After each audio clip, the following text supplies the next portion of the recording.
And they're interested.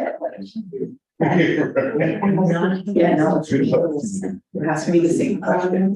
It's because I had his response. I was able to copy it and send it.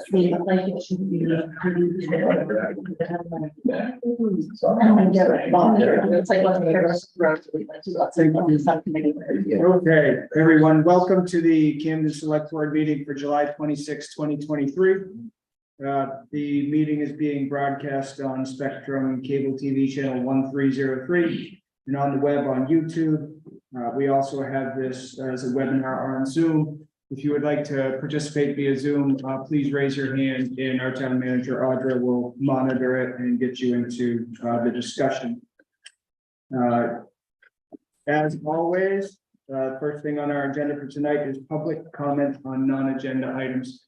Is there anyone from the public here to speak on a non-agenda item? Seeing none, we move forward to the second item on the agenda, which is the approval of the board minutes of June 6th and June 20th. Board discussion. I'll make a motion that we approve both. We can't approve those. Right. With the same, because wasn't there one with Bob and without Chris? So the total would have to be, yeah, I think so. So I think they probably have to be with me. So yeah, look at that. Okay, all right, so let's start with June 6th. Is there an official rule that you can't? I'll make a motion that we approve the board minutes for June 6th. My second. Motion made and seconded, deliberation. All those in favor? 4-0. June 20th, minutes. Discussion.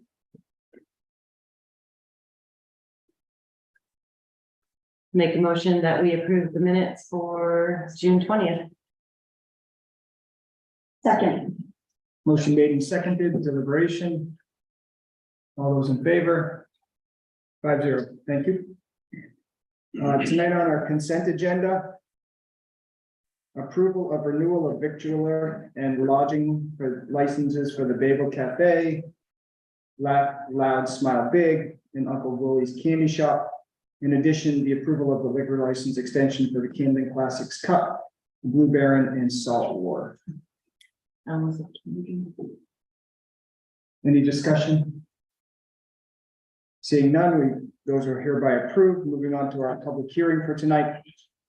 Consideration of approval for a third 180-day extension to the moratorium ordinance to prohibit the installation, construction, or modification of piers, docks, floats, or ramps serving residential properties within the bounds of the coastal and outer harbors. Before we go into discussion on this, I'd like to note the board to note that we do have a discussion item further down regarding piers. This up here is exclusively, which I think will be a more robust discussion later tonight, but this is just for the extension of the moratorium. Discussion. In terms of, I think some of the emails we received, for a lot of people, they're grouping them together because they're connected. Where would be, a few people have asked to have comments read into the record. Do you want to, I think the general intention is to influence the general direction of what we're doing. I don't know, some of them say don't lift the moratorium. So, Allison, I think to answer your question, the discussion item, which is the select board policy direction, is more to formulate the potential. If we do pass the extension, is to formulate a potential a warrant for the ballot. And I think that's the more appropriate place to, at least the letters that I saw. Yeah, I think it all depends on, people don't know whether there's going to be discussion about extending the moratorium or not. So if there's consensus that we are extending the moratorium in order to have a discussion, then we don't need to read any of those right now. We could just read them later. Did you have a little background on what our options here are on the extension? Yes, so if you choose to vote to extend the moratorium, it's going to be automatic 180-day extension. And if you do choose to extend it, there's two findings that you need to have as part of your motion. So one is that there's still need for a moratorium. And then two is that you made progress on addressing the issue since the last time it was extended, because this will be the second, the third extension. Randy Gaggy is asking about the YouTube. The YouTube working, not getting, and 4 people waiting. Maybe that's just a different screen. Are you live streaming from there? I'm, Looks like you are. yeah, from this, It's probably just not the same scheduled one. oh. Yeah, Jody, I mean, she is on. No, he's asking about YouTube, not. I think I can. Find a different one. Wasn't the overall intent of extending the moratorium primarily so that there could be enough time to put it to the voters in the next ballot? And that's really the reason for the executive. Exactly. Yeah. To me, that seems like our goal, and therefore we do need to extend it one more time, in my opinion, but this is obviously the opportunity to discuss that. I do think you need, you know, the memo that I prepared had reference to the harbor committee's work and the planning board meeting minutes. I think just including that as the part of the record for you, because it's like Audra said, you have to find 2 things: that the need for the moratorium still exists and that you're making reasonable progress. And I think reasonable progress could have done, you know, is based on the fact that the harbor committee did the work, the planning board did the work since the last moratorium was extended. So I think it's just important to include that in the record when you make that vote. That makes sense? Yes, thank you. Yeah. Something, anything? No, I think we should proceed with a vote probably. It's more procedural vote than a real substantive conversation. Anybody from the public wish to speak on this? Seeing none, I'm happy to make a motion that we approve the extension of the peer moratorium, given that the planning board and the harbor committee have done sufficient work that warrants to continue exploring the options for the moratorium, and that will also give us enough time to craft a warrant to put in front of the voters. Yeah, and that you find that the reason the moratorium is in place, so that We do find that the reason for the moratorium is that the reason why the moratorium is in place do still exist. Second. motion made and seconded, deliberation. All those in favor? 5-0, thank you. Moving on to the action items for tonight. The first action item is the approval of use of the public landing for the Windjammer Festival. Audra, can we get a little background on that? Certainly. So the Windjammer Festival is a yearly celebration that the town of Camden is responsible for organizing, and we have the organizer here. So what it is they're going to be. So Holly would like to come up and explain the event and what it is that she needs you to act on.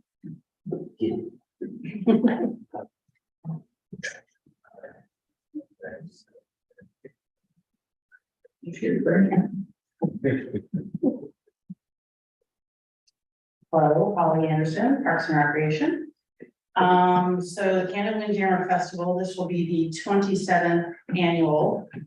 And things are shaping up. We've got a very full public landing, as you've seen last couple of years during just coming out of COVID. We had a very sparse number of vendors. Right now, I've pretty much filled the place up with as many. I'm hoping that I don't get any more requests for vendors at this point, which is a good problem. So we're very excited about that. We've got some our 3 major sponsors, our Baby Collection, Allen Agency, and Camden National Bank. As I mentioned, the number of vendors, we got 16 vendors and 5 exhibitors. The event takes place Labor Day weekend, Friday and Saturday, which is the 1st and 2nd of September. And typically we set up on Thursday afternoon And we try to push the cars out, move cars out, put cones in the place throughout the day, and it's a real hassle. And, it might be a little easier this year because of the paid parking, but there's still gonna be some unhappy people if we try to move them too quick, or move them and I wish we could kind of set a timer on this, on the kiosk to be able to shut off parking, but we really can't, so. Really, I think the only solution is to, close the landing on Thursday. To parking so that we can, we've got, the Rotary has their big tent that they need to set up. They usually set that up on Friday morning, when we're trying to start the event. And so I've asked them to set up now on Thursday. I've got all the vendors are gonna come in and, it would just make life a lot easier if we had the landing for the full day on Thursday to get it set up, properly. So I know it's a big ask, but it's one additional day that the landing will be closed. So that's the first thing that I'm asking to have happen. So we close the parking, right? Sophie? So Holly, if we close, do we make how do we accommodate fishermen, windjammers? I mean, how, so because fishermen need to have access to that Right, parking. so We can't restrict. throughout the weekend, we allow the fishermen to come and go, we allow a lot of the windjammers don't bother, they sort of rearrange and they set up shuttles to get their passengers in. Ray usually needs a little more assistance, so we are opening up the gate throughout the weekend for him. Sea Dog oftentimes has a big truck come in with beer delivery right in the middle of everything, so we have to scramble and make that happen, so we're well versed in that, it's the setup that we are looking for some help on. Thank you. Awesome. So you're just closing it to parking, though, not to pedestrians. No, pedestrians is fine, yeah, it's just it's the vehicle traffic. Oh, Yeah. doesn't seem like an outlandish ask to me. So what's the time, sorry, so the time, between what time, at what time do you want to close it on Thursday? Well, Or you I mean, people can come in and I'm not completely versed in how the parking kiosk works in the morning. Can you park really is there a time when it starts? Like, does it start at 9 o'clock in the morning? And so it would be whenever that was, probably from the night before, but Okay, it would be closed from whatever time it would normally open in the morning for the kiosk parking. Hold on. And I usually have the police department overnight, down there kind of monitoring and moving some cones, and then Amy with the chamber is putting some cones out, and we'll put lots of signage up and we'll have some barriers down there. It won't be perfect this time, but at least we have the authority to be able to ask people to leave. Allison? I guess I don't understand what this has to do with paid parking. I mean, are you just asking to do what you always do, but close it down a day earlier? Yeah, we usually, and that normally goes fine. What you normally do goes fine the way it is, right? No. Oh, No. I mean, I am in support, to be clear, I'm in support of what you're asking for. Yeah. It seems like it's not that big of a deal and it really doesn't have anything to do with the paid parking. It's asking people not to park there. so we need to get in there earlier in the day, specifically to get the tent set up, but also to get all these vendors because they take up all the parking spaces. Right. That would normally be paid parking spaces. Right. And what we end up doing on that Thursday is we're down there. Maybe starting at noon or 2 o'clock, trying to move vehicles out and commandeering parking spaces from other people so they don't park there. And it's not what we need to be doing that day. We need to be actually setting up. So instead of chasing people around, and then we have people that work at various businesses that are parking there, that we've got to chase them down and try to get them to move. But all you're asking to do is to start that process earlier. Yes, It just seems very simple. It is. that's great. You had mentioned that you know of some people who will be upset by this. Who are those people and what sort of outreach can be done so that they understand what's going on? Well, I think that people that are using it as employees, or to do business downtown, They would be the most frustrated by it, that they can't be there. I think that the kiosk, that the paid parking has kind of changed things this year. So who I think might be upset, might not be upset because they might not be there this year because of paid parking. So it might, Right. but I think that, our plan is to, blitz the media, post it on our website, post it on social media. And then also let all the businesses downtown know, that this is what we're gonna be doing. And what time then are you proposing to not have parking down there? Are you saying, On all day Thursday. so is that midnight, Wednesday night, to put the gate up so that people don't go? Or is it 6 a.m. on Thursday morning, or is it 3 a.m.? What time are you looking for? We'll typically do in the morning with the paid parking, are there oftentimes cars there in the morning to start out at before 9? Yeah. So we would probably be. We'll be putting sign up at like midnight. Yeah, people do park there all night. Sometimes you get on there late and there's more people than, And as long as they're out by noon, what we would do is we would just have a sign that says parking lot's gonna be closed as of 9 o'clock. So if someone needs to park there overnight, they absolutely can. Sophie, Are we planning on putting, because we're gonna be missing a lot of parking spots, so are we putting additional signage to direct people to free parking lots or other options for them to park to avoid congestion downtown? Is that planned? Yes, yeah, we do let them know. That's what we can.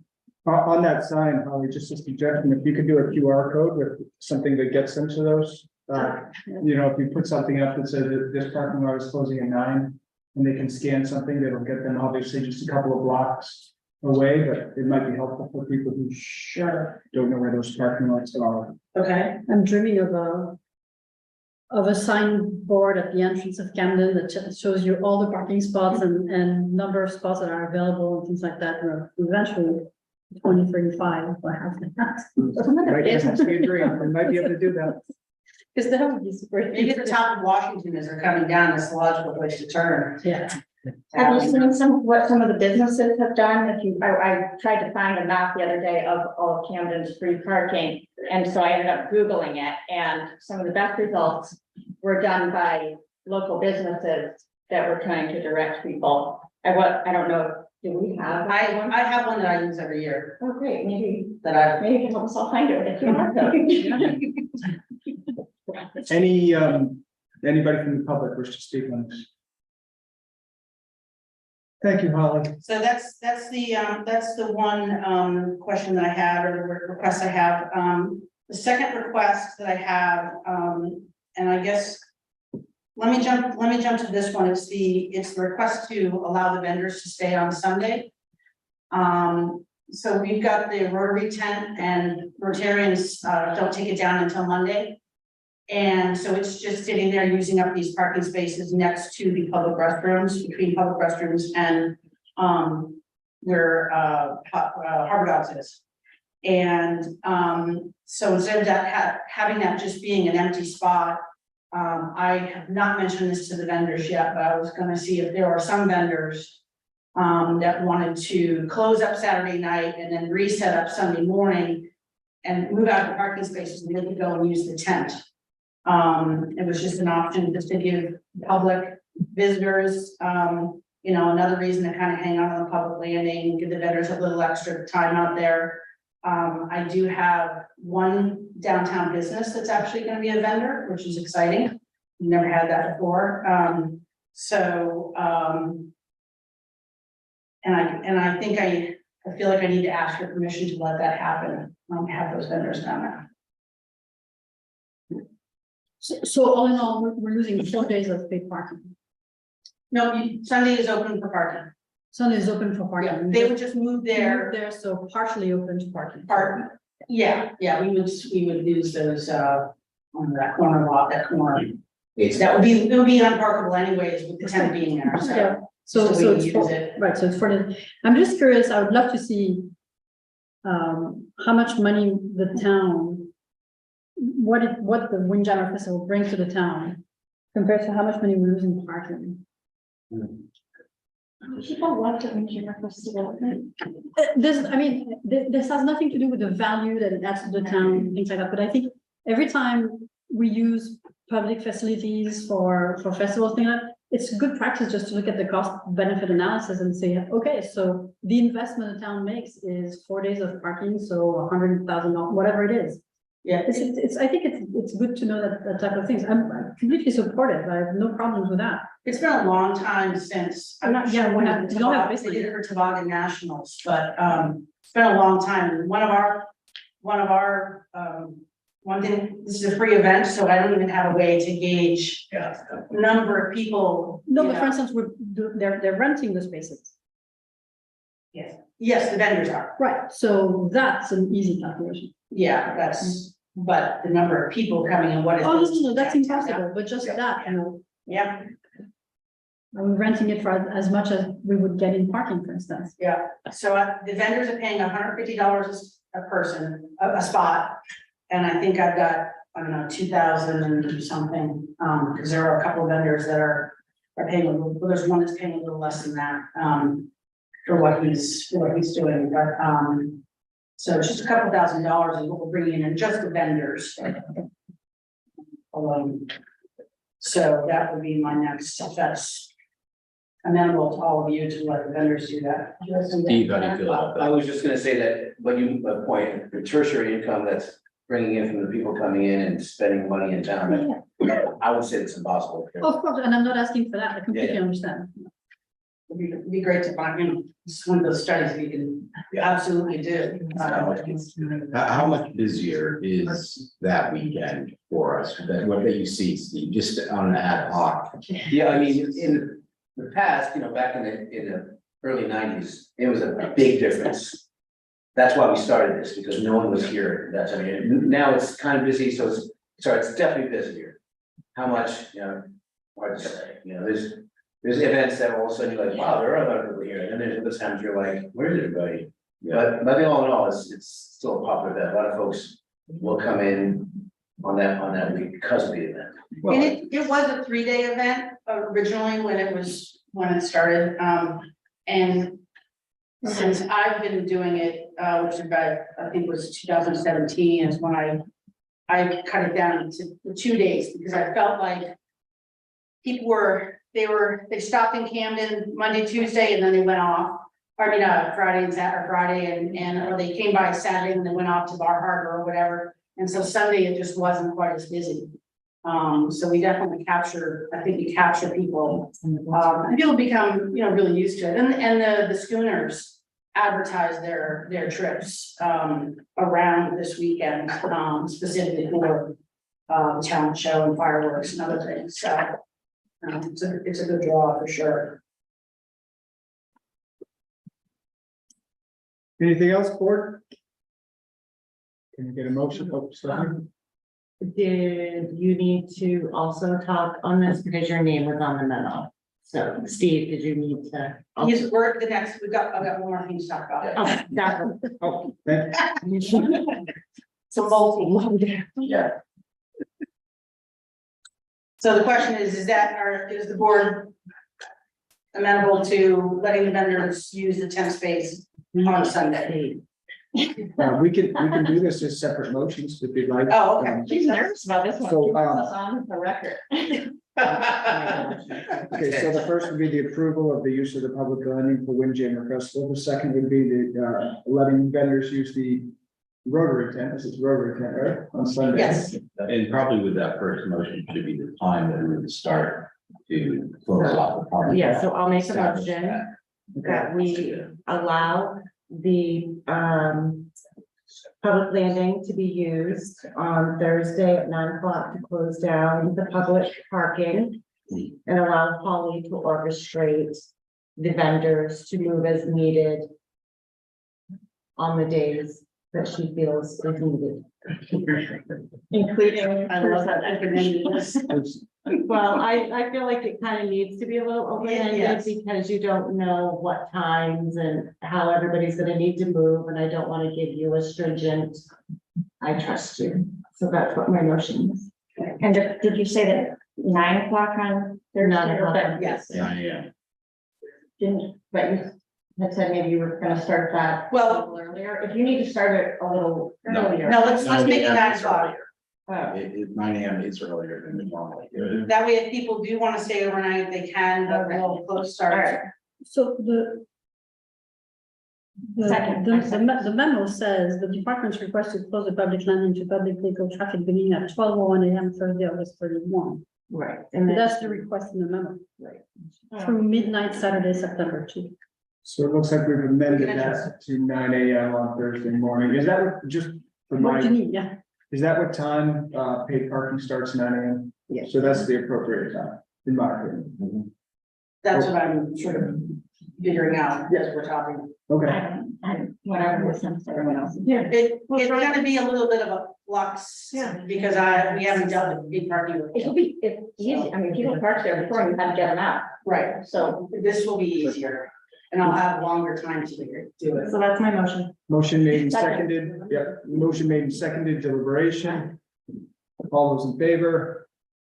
5-0, motion carries. Thank you, Holly. Thank you, Steve. So the last item is, I don't need a motion on this. The town has a fireworks policy.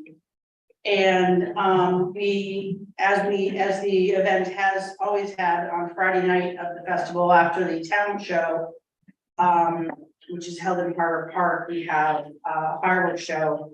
And for the last 2 shows, July 4th and, or is it just July 4th was Insurance Code? And the clerk. I think it's maybe just, Ever since the pandemic. yeah, I guess so, okay, so, and we are, Steve has worked out that he would like to put the barge over in the original, I'll call it the original location, the location where fireworks have been fired off for 20-some years, which is over by Osier Point, between Osier Point and Curtis Island. And we have set up, staff, in adherence to the policy, the fireworks policy, we have staff that will be on the islands, Friday, right after the show. And as well going out in the morning on Saturday. And double checking for any kind of issues as well as litter. And we've talked with Chief Farley. And he's going to be giving us portable pump tanks and tools, etc. Do you need any volunteers to help you? do that? Absolutely, if people would like to go out either Friday night, we'll have a great show. How would they, my husband and I talked about it, and he's the captain of the Bangor Fire Department. Yeah. So I'm just letting him know Great. we have- That'd be awesome. My deputy could take, in the weather with him. Okay. I'll have to do that for them. Yeah, that'd be great, So, just to let you guys know that that's what so it'll be a little bit different for people, but it'll be the same for some people that are used to it being there. And one of the reasons why we, really want to do it in this location as opposed to over Insurance Code is because we have, an assemblage of people in Harbor Park. They're there for, the Bay Winds concert that is put on, Yeah. followed by the talent show. They can't see it the other And location. you can't see it when it's fire from Sherman's Code. I know that they used larger fireworks Yeah, it didn't for work. July 4th. Folks from Lake Beach can see it great. Yeah, Or any of our other Single little lane. access points. Yeah. Of which we have many in Sherman's Code. right. Single lane, But we, not Harbor Park. our event is right around the Inner Harbor and specifically that night is in Harbor Park, so. So that's our plan and we plan to, adhere to the policy. Yeah. Yes. I would love to see the fireworks policy sometime. I wasn't aware that we had a fireworks policy. Yes, me too. It's changed significantly. Yeah. But what was I actually going to say? Oh, who's paying for the fireworks? There's sponsors, we have a budget for the whole event, and there's between vendor fees and sponsors, that's what pays for it. So I think. We're accepting donations now, actually, if you want. Oh, thanks.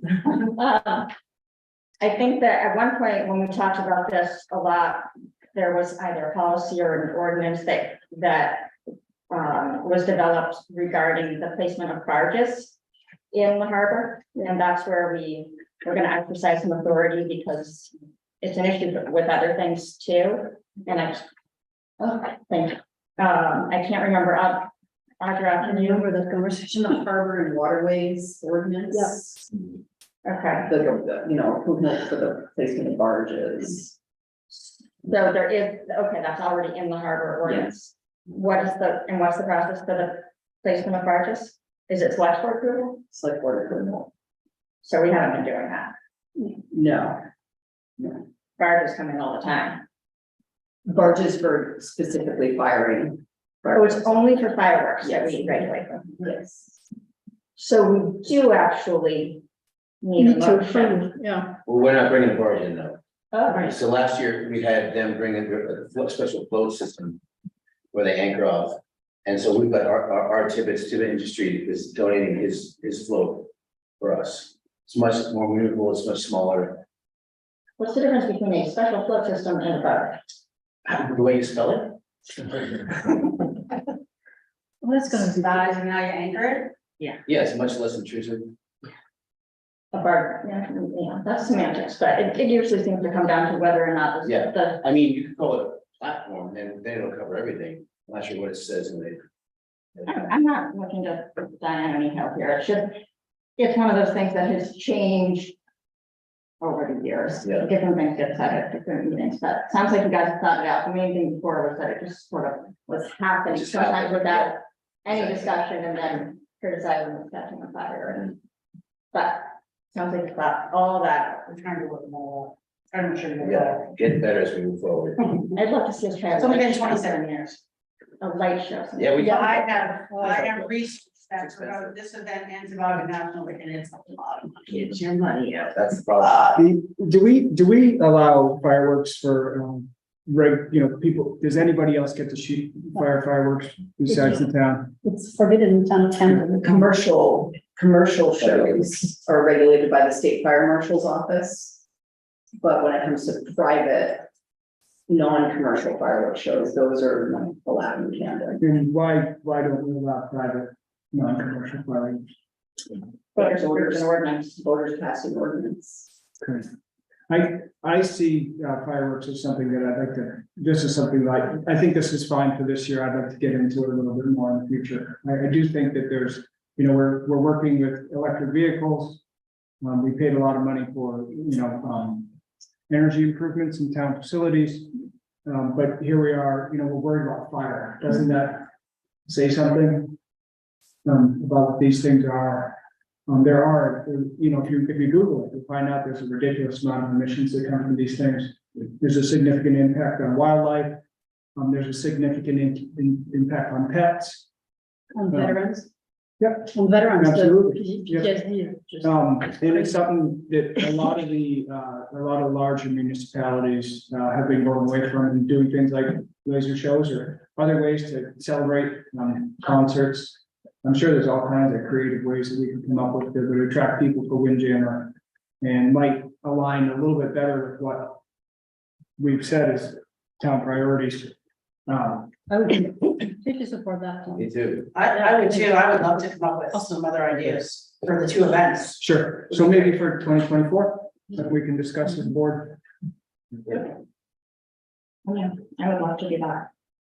Okay. Thank you. Thanks. Thank you both. Thank you. Does he need a motion to approve his platform? No. No, because it's not a barge. It's a barge that they made themselves. No, it's not motorized, right? The barge is more. Do we need a motion, Audra? Are we clear on this? We can do it if we'd like. It's, Yeah, I don't think you need a motion. unless we get sued and nobody's gonna do that. If anybody would like to make a motion, we can certainly vote on it. It might be just procedural or ceremonial, but I'll make the motion to approve the barge location where the platform location, or special flood location. That Steve will be putting it in a reasonable position, given his knowledge of the harbor. I'll second motion made and seconded, deliberation. All those in favor? 5-0. Thank you. Thank you. All right, moving on, We have the awards of Parks and Recreation surplus bid. Audra, All right, so from time to time, we have surplus equipment that we do not, it's no longer in use for whatever reason. Oftentimes it's vehicles that you know, we have the option of trading in or bidding out, and we have a policy on, you know, getting a lot of this equipment out, and Beth has done so, and has a list of equipment that she would love to sell and get your approval to do so.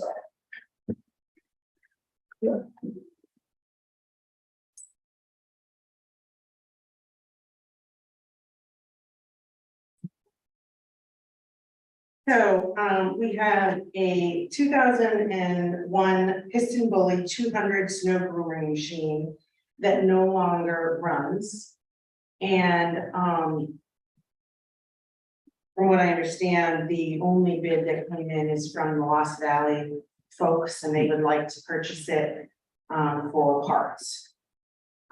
This machine hasn't run how many years, Michelle?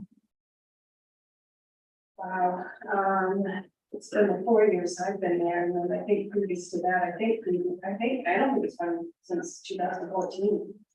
Can you repeat that? So she doesn't think it ran since 2014, and when it did run, it was just a utility vehicle that we used to go up the mountain, but it didn't plow or till, from what I understand. And we were holding on to it because we are going to be needing to trade in our 600 and our 400 for a newer machine at some point in the near future. But this 200, the price that they are offering is what, back in 2018, that we were talking to the dealers about trading in is the same amount that they were gonna take as a trade. The second one is a 1990 Chevy 1-ton dump truck that is no longer respectable. Audra witnessed it die on the road one day. Obvious. And it's been sitting in the lot since, and so we decided to include that in here because we could use the parking that it's taking up. When do those, so two questions, if I may. The first one is, we don't want to keep the piston truck for parts ourselves. We only, so the 200 is a very small, and we also own a 400 and a 600, So they wouldn't. so they wouldn't match. And when are you closing the bids? Because in the packet it says that they were open on the 24th of July. When are they closing? they were open. They were As in the open. bids were revealed. Yeah. and Open, Yeah, so I, open. okay, I thought. They I had thought to it be was open for here, bidding, sorry. had to be here in this town office Okay. by that date, and we open them at I get it. 2 PM or whatever it says on the. You probably said this, but where was it advertised, like how do people know about it? It's on the town website, and we sent it to people that we thought might be interested. In the future, maybe just throwing something up somewhere public would be good, just because the town, there's no way to subscribe to anything on the town website, so you have to be like, I'm gonna do my daily check on the town website, but I know a couple of years ago, the budget committee or somebody asked that all the town departments try to do this, and I don't know that there's been much progress, so it's great to see you making effort to do that, so, I'm gonna, the 1990 Chevy truck, the truck seems kind of crazy low to me. I think that was what I was able to get for scrap metal from my Pontiac Vibe when it died. But it seems, I It don't can know. only be used as a farm vehicle, so if you own so many acres, you can have a vehicle like this. Still seems What was like what was the major reason that it failed inspection? Rust, the frames, everything. Yeah. So the last time it was on the road, I had to hit the intersection. When it died, it went through that intersection, and it was just like a cloud of exhaust, like you honestly couldn't see. And anything it's in front of scared, you. It it was scared so- through, it was a mess. There's 4 families of raccoons living in it. I mean, it's gonna ultimately. Okay, so, Yeah. I'm sorry, but if we're gonna have comments from, Rochelle, you are gonna have to come up. It's fine if you want to, but you're welcome. We So love it. is this truck a gas or a diesel truck? Yes. I'll give you $500 for it. Yeah, we should have an auction. So I think they did that already, so. So it's uninspectable, the body's all rusted, the frame's rusted, the motor is. It's not working, every time we start it, we either have to put a lot of antifreeze in it just to keep it from. What you saw, it's been sitting in the parking lot now for a couple of years, yeah, at least 3, it's. I don't see anybody wanting it, I mean, maybe, But one you're person right, did, it would, yeah, you're right, it would probably be good for scrap, but we're finding that we're having a hard time getting rid of scrap, so we just decided to put it out. I don't personally think it's really worth our time to deliberate much further. I would say that a robust advertising process is the only thing I would take away from this. The better the advertising, the better. Well, Okay. I make a motion that we approve the 2 bids received on the 24th of July. To sell the 2000 piston bully for 3,000 and the 1990 Chevy tow truck contract, whatever, it's $350. Second. motion made and seconded, deliberation. All those in favor? 5-0, thank you both. Thank you. Next action item tonight is the approval or the discussion, no, I guess approval of committee liaisons. Audra, could we get a little background on this? Certainly, so every year the select board goes through a list of committees and appoints liaisons from amongst the select board. Sometimes it's one, sometimes it's 2 liaisons to each committee.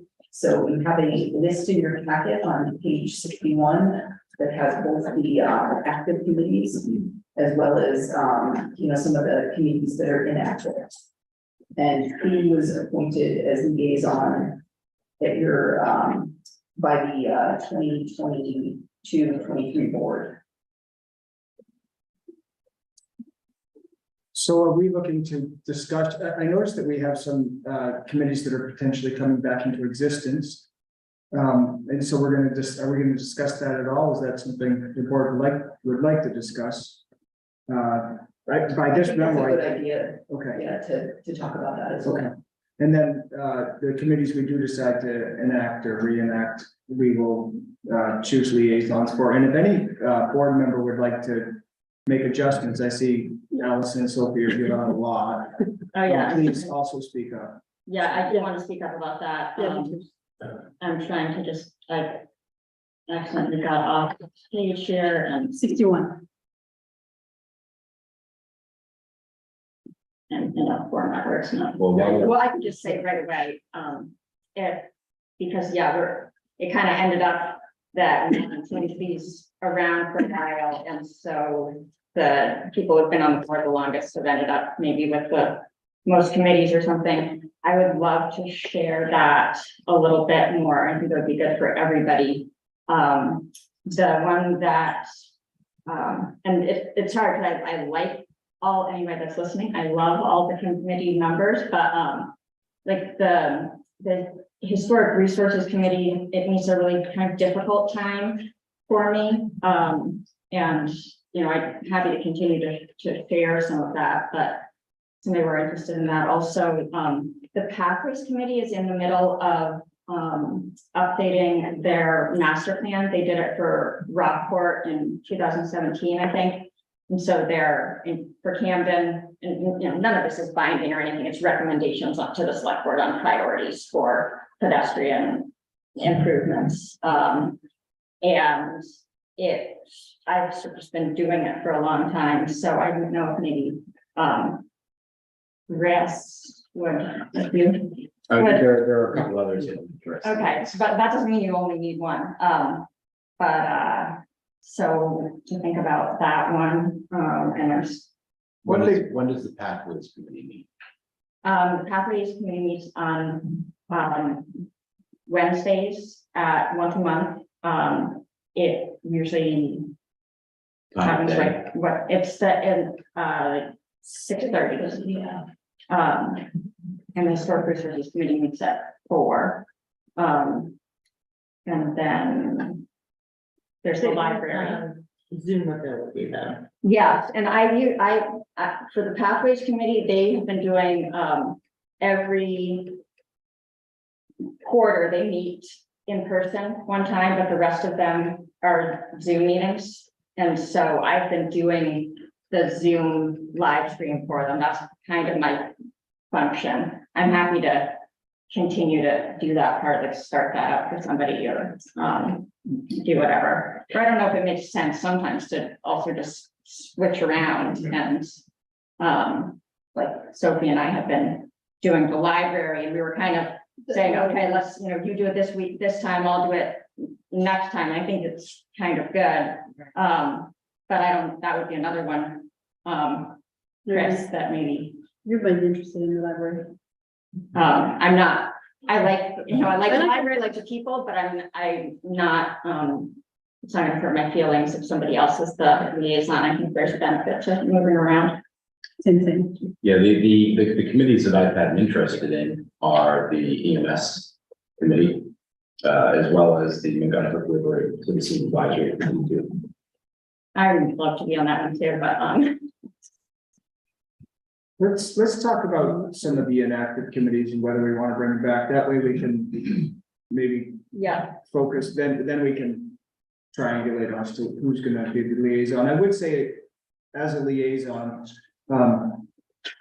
this is a big chore for the board. I mean, we have potentially over 20 committees here, which would mean that we have to take over more, 4 or 5 each. And I struggle with the 2 I have, to be honest. With the planning board, at least I'm typically just watching it on YouTube when I have them on. I remember Barbara Dyer told me one time that she did a term on the select board, and the reason that she didn't continue was she was like, they wanted me to be on 5 committees in addition to the select board.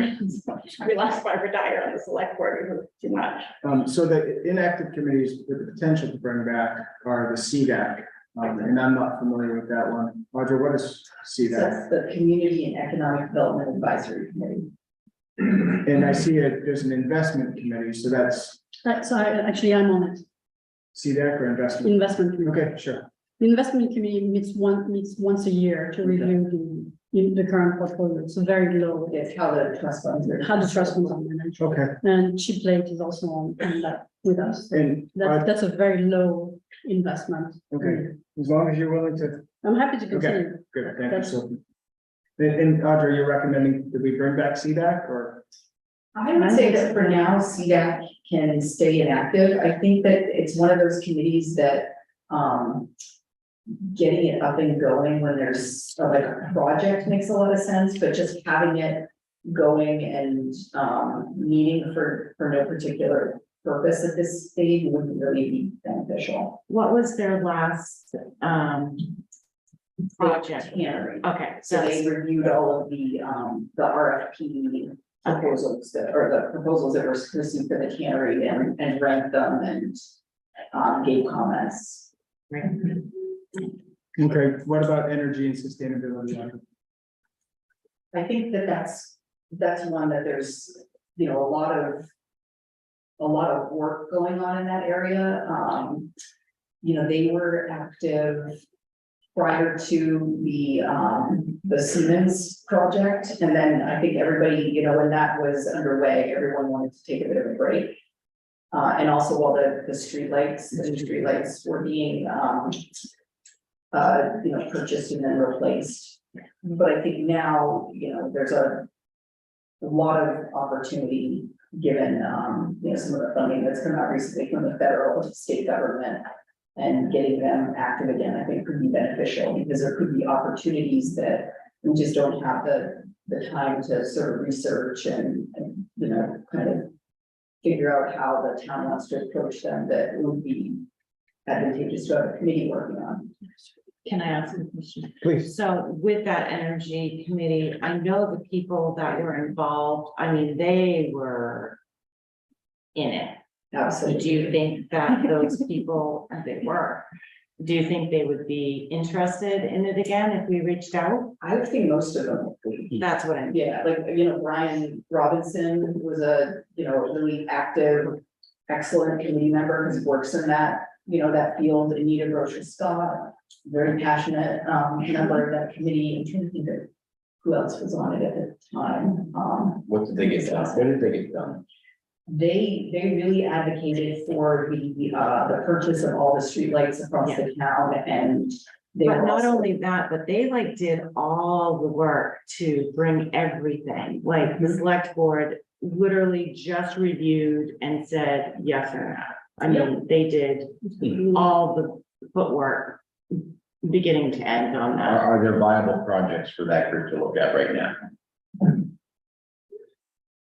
I mean, well, do you like that, Allison? Allison, I'm Oh, sorry. no, it's so hard to hang in the middle there, to see everybody. I would also say that that is one of the issues that I'm most commonly confronted with, that people being upset and feeling that they've been pushed out. The Energy Committee was super active, so active, in fact, that it was hard, I think, sometimes for town staff to keep up. There's the solar Yeah, farm, I mean, really, we couldn't keep up. It was So so they put overwhelming. Then they wanted to expand the solar farm.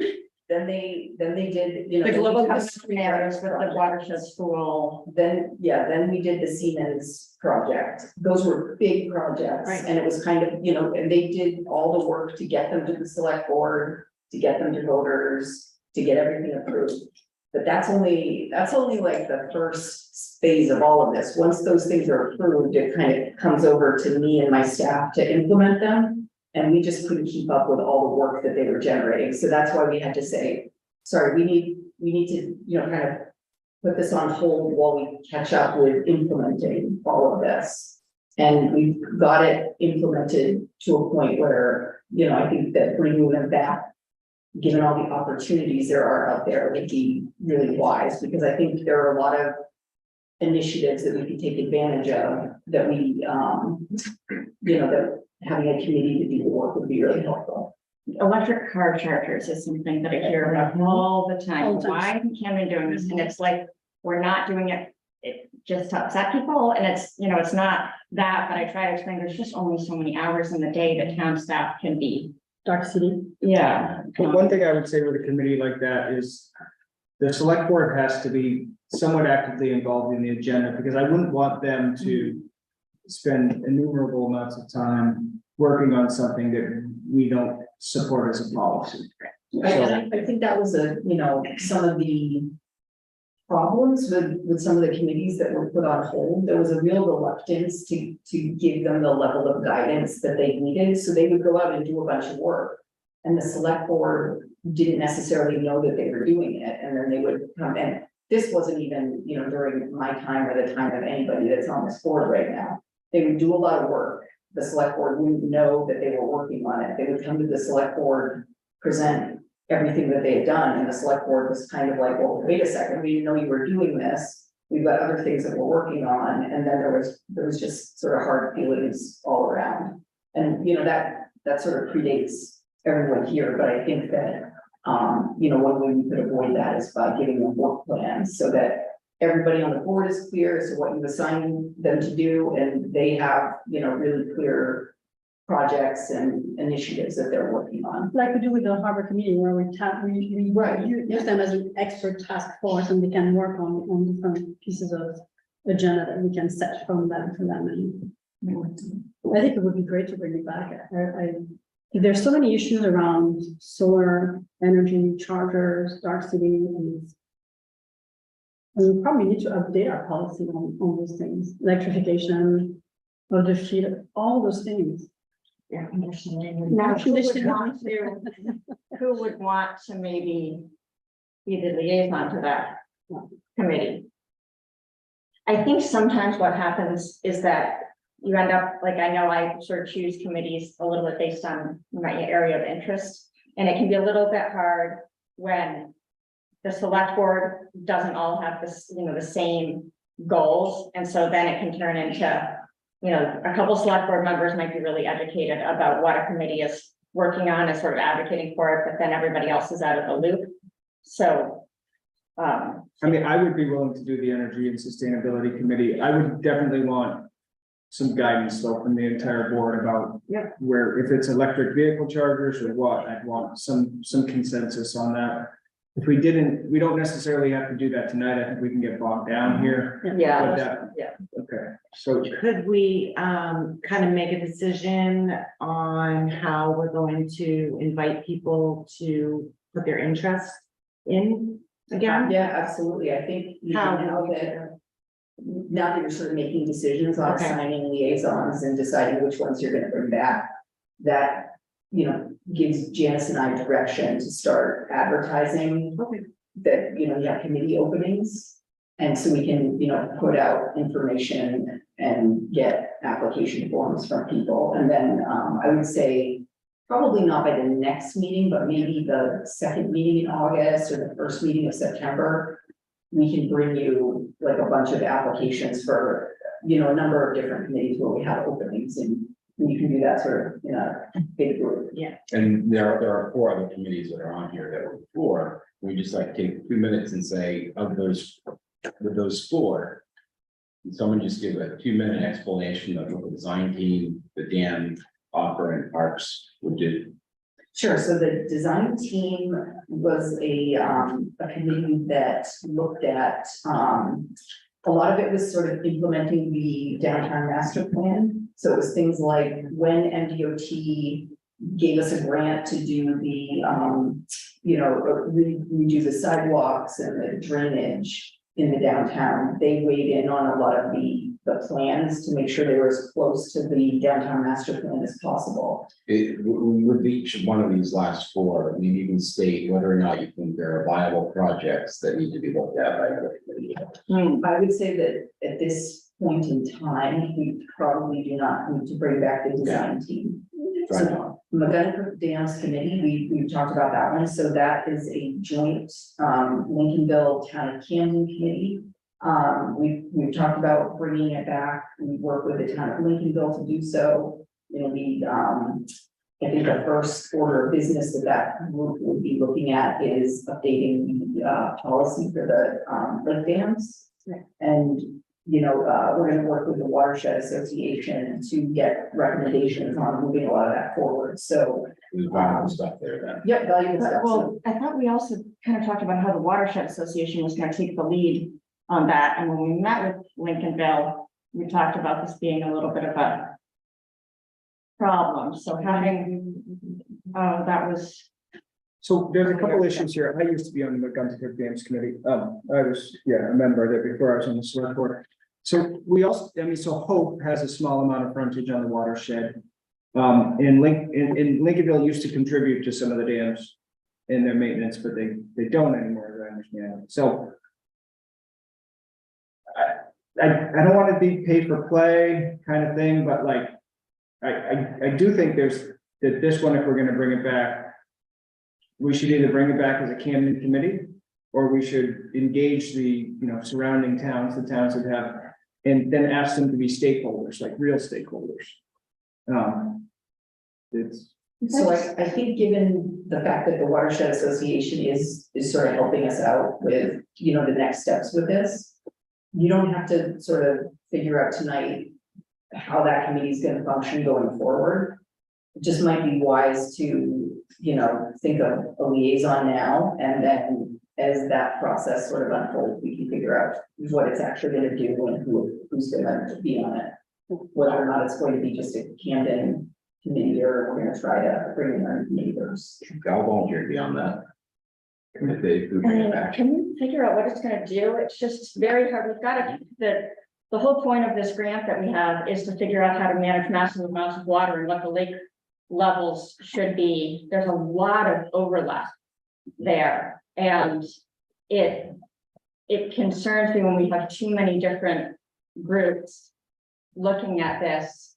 It feels like we're due for another meeting with the Lincolnville Select Board potentially, because several of the people that were on the board when we did that are gone, and same here, to talk about like how do we want to work together and what would work. Is it through a committee?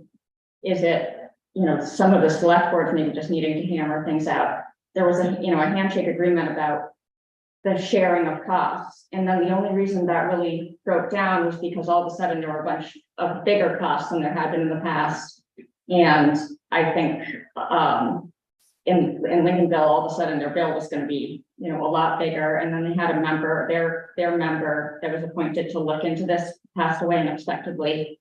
And so a little bit of brainstorming with them about how we want the Lincolnville Camden dam relationship to move forward seems like a smart thing to do before we talk about a new committee.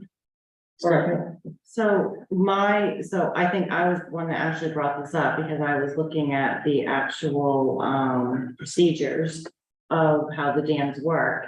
And in those procedures, it references the dam committee.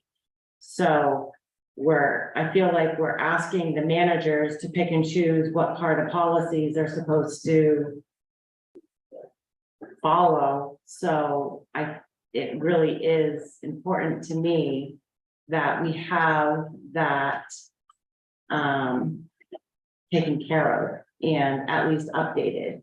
And the people that I've spoken to about that were on the stand committee are all very willing to kind of jump in with Tim from the watershed kind of taking the lead. And I think that there is a lot of back and forth that could happen, a lot of collaboration with the advisory committee about this. I think it is kind of two different things. But I completely understand that there is a little bit of overlap, but I would like to have Lincolnville and Hopes and the watersheds input on it for sure. I mean, there were two select board people on the dam committee before, and I was one of them. Maybe those of us who like talking about it the most, I would love to do it with Chris, and maybe we could, in a smaller group, figure out how that relationship with, figure out who maybe in Lincolnville wants to be a part of the conversation, and then we could bring back.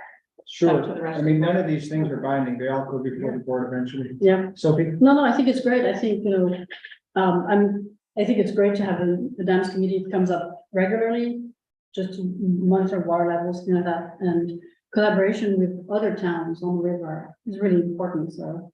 So the first piece of that seems like it needed to be besides reestablishing the relationships, is also the policy update. I mean, those are two actionable items that the group could start with. Yeah, right now, there's figuring out what the lake level should be near the end of the summer. It says after Labor Day, slowly bring it down to 20 to 25 inches below the spillway. Normally, we can't even keep it to the spillway until Labor Day.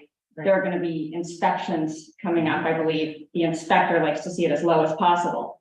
So how do you deal with those? And maybe being able to consult a committee, I could see in that case would be Right, because great rather rather than. So it looks like. Right. And I just don't think that's Yeah. fair. Also, we can have, having one of the new responsibilities of that group being help with public outreach and communication. Because that's That's just the been biggest so much issue. more valuable when we've had committee members that are able to help with that. The message gets out Mhm. further, and just having more people that understand it other than, the select board and a few staff members has been beneficial. Can I? With other So issues. the other reason why I brought that up, the night that I did was, also the night that we were, told about, I always say, the DOT, no, the DEP. The water level. Oh, yeah, the water level. The whole water level thing. So that isn't moving forward anymore. So I think just kind of getting ahead of that and just having some working people in the loop, I think is important. Okay, so what I'm hearing is, reappoint the dams committee, and Allison and Chris will be the liaisons. What about the Opera House and Parks and Rec? Here we go. So with the Opera House Committee, Dave Morrison has sort of kept the last group of people who were officially appointed by the select board active. And he did this throughout COVID. It was, email updates and sort of, other informal updates. A lot of them are, very involved in the Opera House's volunteers or other capacities, so, before we go ahead and do anything, additional or beyond that, I think it would be good to speak with Dave Morrison to see if that would be beneficial, because I feel like he's in contact with a lot of these people still and getting support and help from them when he needs to, or to get the word out about certain work that the Opera House is doing. Parks and Rec? Yes, or is it needed or not? What was the last thing that they completed as a group? They were keeping up like an inventory of the parks and different, potential projects or, upgrades to them. I believe, I know. Beth and Holly. Well, cause I mean, we pay people to do Parks and Rec, so I'm just wondering, the committee, did they kind of step on toes a little bit? I'm not trying to push anything off on anybody, just trying to have a conversation. I wouldn't say step on toes. Okay, I'll just be honest, there were a few people who really passionately wanted the tannery to be developed as a park that got onto that committee, and it was really hard to talk about anything else other than the tannery stuff. So the select board wasn't taking an active role in that control the agenda. I think that's fair, like, they were kind of setting their own. Which is why we should have all these committees give their fair guidance as far as the intent, what action item you're looking for. Allison? I would say that, one of the things I've heard from former Parks and Rec committee members, like, they would go around and sort of do an inventory of the little things at the parks, like, to help the staff identify, okay, well, there are 4 broken grills at Lake Beach. I get a lot of, that kind of stuff, because we really do have so many parks, and it's hard to, when things come to us like urgent needs for fixing the tennis courts at the Snow Bowl, or, things like that, where a few people get passionate about doing something, it's easy to say, oh my gosh, of course, the town should be taking care of the tennis courts, but I felt in the past like I needed a little bit of guidance and perspective about, okay, well, what should be the priority? Is it more important that we fix the bathrooms at Lake Beach, or is it, or the Barrett's Cove, and then there was the whole Snow Bowl Four Seasons Committee. So a lot of people that feel like they want to be able to provide input at the snowball, and there's some overlap with the Parks and Rec stuff, but we've left a whole big area of our town kind of with no viable, with a lot of things you can say, okay, on this committee or on that committee. If you're interested in town parks or the Snow Bowl, there's no pathway really. So are you recommending that the Parks and Rec Committee be reestablished? I don't know, I think in some form there should be, whether it be the Snow Bowl and Parks and Rec, I would think that would be an area where we might ask Beth what would be helpful. So that we don't just mandate, whatever I think is a good idea, but some form of. So what I think, I've kind of informally started it, we need to do some strategic planning for the Snow Bowl. We've got a lot of, planning work that had been done, 10 years ago, maybe a little bit less than that, that is still really solid. But it's figuring out, okay, what's relevant now, what isn't, given the changes that we've had over time. What are the sort of gaps and what we need to look at. And, I got a group together of people that I thought would be helpful to me and the staff members in going through that process. I see a lot of value in things like that on a project by project basis. Having a standing committee to just kind of generally talk about these things isn't always as useful as sort of like project focused groups that you bring in that have particular, interests or particular perspectives or skills that can help you, bring these projects to a point where, I can get in front of you know, the five of you and say, hey, this is what we've been working on, and this is how we'd like to proceed with, you know, the snowball or, you know, the park here or there, so. So, I though you- think project-based groups to deal with, you know, public open spaces is more helpful than a standing committee. so you'd say no. I'd say no. So We had also talked about. That's okay, go. Thank you. So I think it would be a good idea to think about having a committee for the Parks Rec and Snowball that maybe next year. Because once we ask them to work on projects, then we have to react, right? Right. So, because we cannot activate those committees and ask them to work, and they come with propositions and recommendations, that, oh, yeah, we're overworked, or we don't have enough staff.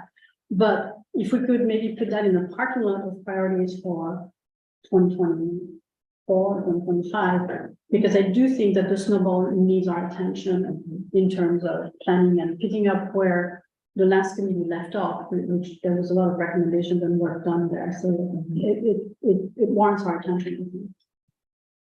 Did you say that you already have like an informal group? Yes. Kind of, I would be interested in talking about that. Sure.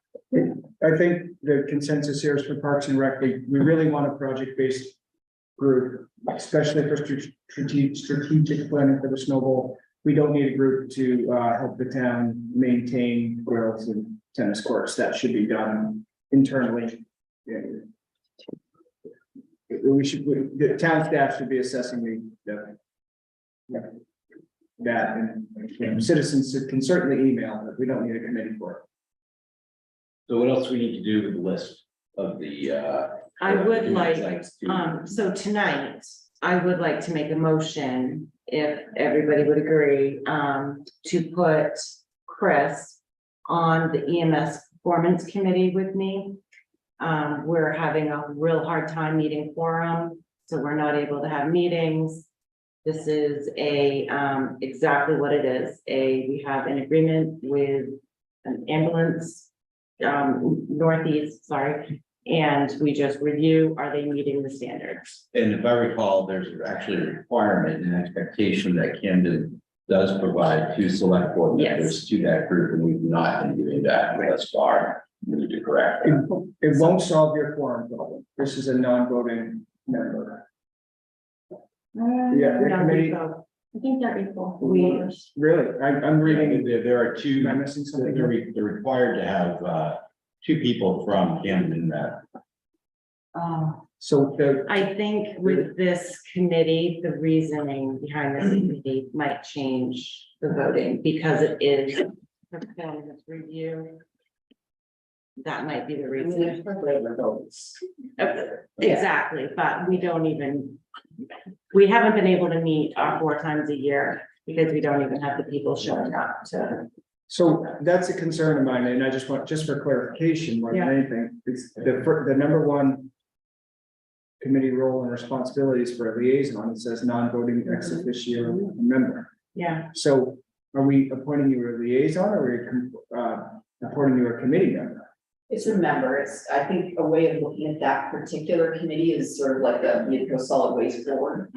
Or, you know, when select board members are part of the investment committee or the trust fund committee, but you actually are voting members. You're not liaisons, you're official full members. Okay. That's a good point, though. Allison? And now I know I always get confused thinking, oh, there's this EMF committee and they're talking about all this stuff. And then I get reminded, oh no, their scope is super narrow. Is when you were saying the reason for that committee might change, or is there a thought at some point, and maybe I'm misinterpreting, but for there to be a committee or for this committee to be talking about things that are broader than just reviewing the contract that we have with Northeast, or which I would be, so this is not my area, so I'm happy to have other There people. can certainly be, you know, a place for that. I think that when it originally formed, it was in response to the Camden first aid issue and trying to figure out what the path forward would be with that. And so they formed for that purpose, and then moving forward after Camden first aid folded and the town started the relationship with Northeast, you know, the idea was this is going to be an ongoing group that needs to make sure that Northeast is following their contractual obligations to the towns. And, the committee meets tomorrow night. So looking down the list, we're gonna, oh, go ahead, Allison. So with the, there's another one, speaking of Metro Solid Waste Board of Directors, I do think it's a good point to bring up that we should probably in the future separate these out as the differences between liaisons and actual board members, because it's very frequent. Metro Solid Waste is a perfect example of this, that for years and years, people looked on this list of, I'm going to be the liaison of the Parks and Rec Committee, and then this person is the Metro Solid Waste Board of Directors representative, which is its own 501c3, and has the power of assessment and has subcommittees of it. And so, but just a quick update from that. So we have 2 representatives on that, and the way, because of the nature of it, they're 3-year terms.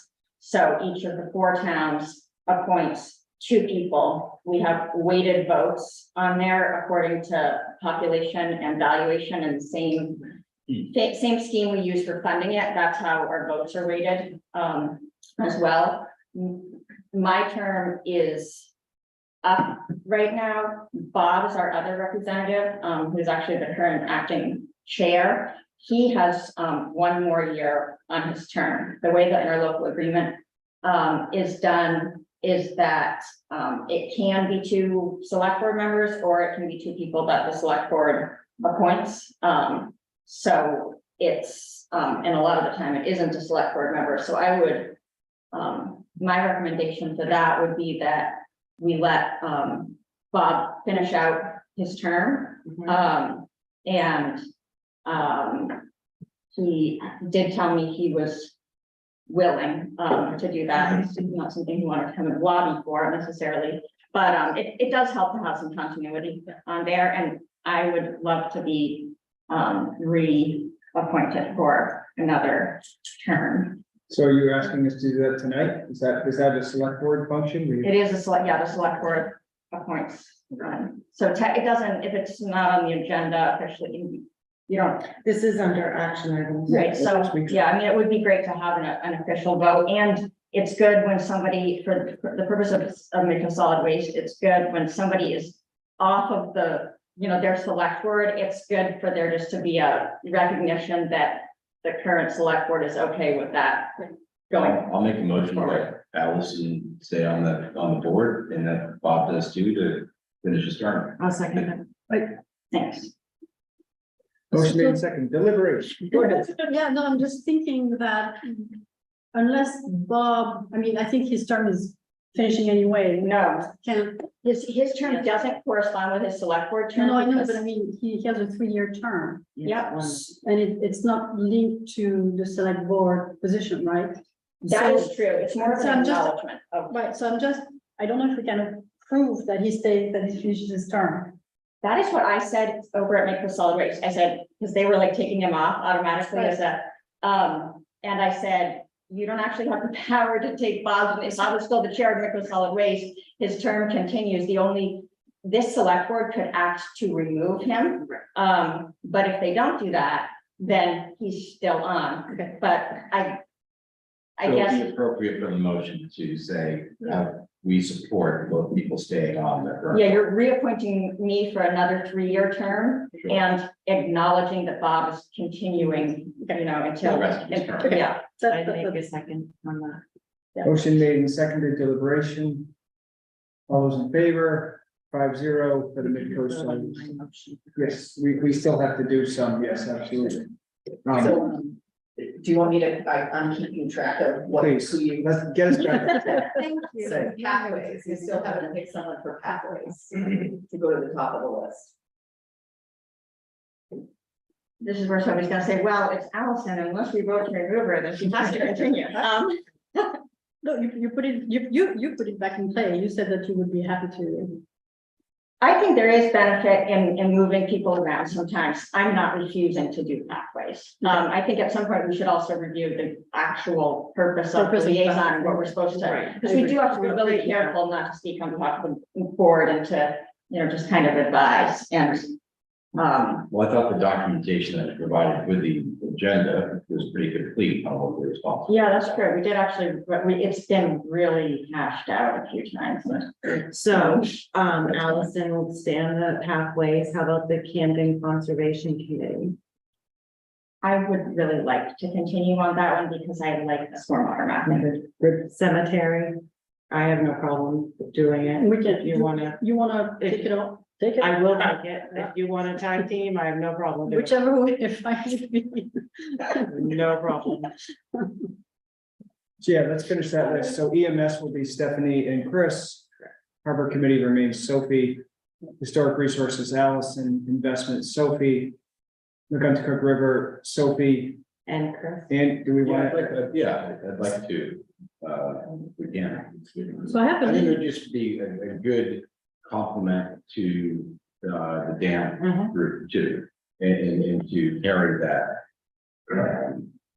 Interest, I mean, I have an interest as anybody else would, that in 51% of the town, which is the other watershed.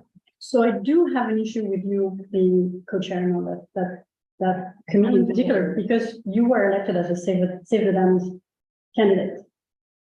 So it's not just, So, well, Save the Dams are already represented on the board, on the committee. I don't think that should have any, I don't have a particular bias, except for what is best for the town long term. And I could say that certainly I am for holistically managing the watershed as a whole, it's something that I've said all along. As far as with the dams, yes, I have the support of the Save the Dam Committee, that is true. And I do believe that dam does, the waterfall is a beautiful part of the town, and it has been that way for a while. But I also feel it's best, because sometimes you learn more from those who you can respectfully disagree with, than only having a group of people together who are of one mindset. And so I often can learn, and I'm open to learning.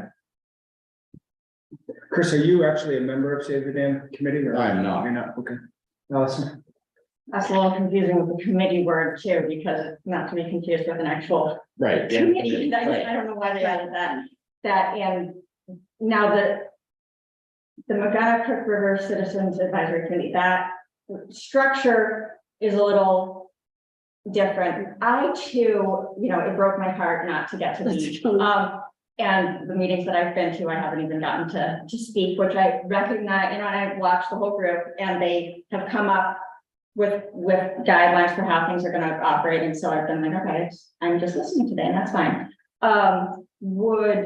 I do think that one of the things I'm worried about with the committee is that since we're all so busy, it's sometimes I don't tune in and watch it unless, it's hard, we're missing a lot of what's happening there, and forcing ourselves to be, a few more of us to be participating is probably a good thing. Or listening in, at least listening in. I don't know what the, when I've seen, I thought it was a little strange how they did it where, because you're the chair and a non-voting member, and so that would, I don't know how that would work, because that committee has agreed on things. I do think I mean, you're always always welcome to value in like mixing things up a little bit, and, but I want to be respectful also of the paid staff time that would there be a way of you guys talking and figuring out how, like, looking at the way the current bylaws of that committee work and figuring out how some of that could be shared, or? I think we also have to be mindful of the optics, and my concern is that having you and Ray Anderson on the committee would open the Restore Migunti River and say, hey, how come they have to and we have Would not? you be a non-voting member like you? Yeah, but we were very careful with the composition of this committee to make sure that everybody had equal representation. But I think that Chris has been clear that he's not a member of that, just because they decided to support him. Right. I think there's a big. I totally play things down the middle. Maybe. That, to me, that, I don't understand how you can run as a save the dam candidate and then tell me that you're gonna play in the middle. It makes no sense to me. Well, so I mean, I'm willing to try it, but I'm very skeptical and Are you open to some modifications? There, I mean, Yeah. there's a difference I've between always- going in and thinking, oh, I'm just gonna use this, I'm gonna pretend to be really neutral, and then, but I've already decided 0 modifications. I think there's a misconception with that dam in general, that it's one thing or the other. We're doing. Yeah, we're getting off. I know, track. but yeah, I think I so. think it can be fine. both. So I'm willing to give it a try. Good. I think you'll be surprised. That's nice, thank you. I'll stay on with the Mid-Coast Internet Development Corp if nobody else really wants it. Good one, Tom. Are you guys would maybe get together ahead of time, so you don't have to work things out, like in the committee meetings and, like, I'm just, I'm good. I can listen. no, Yeah. Yeah, I'm sure they will work it out, Allison. Planning board, Tom, I'll split that with you if you want. If you'd like to, I would be happy to. It's a very interesting and professional group, but there's a lot of work there, so yes. I might still keep coming to some of the meetings too, but Great. as a citizen. Great. If anybody really has a strong urge to do the planning board, I mean, like I said, I usually follow it on YouTube. There's too much for me to get to it. Yeah. Yeah, it's impossible to go there. Trust fund advisory, no changes. You're happy with it? Okay.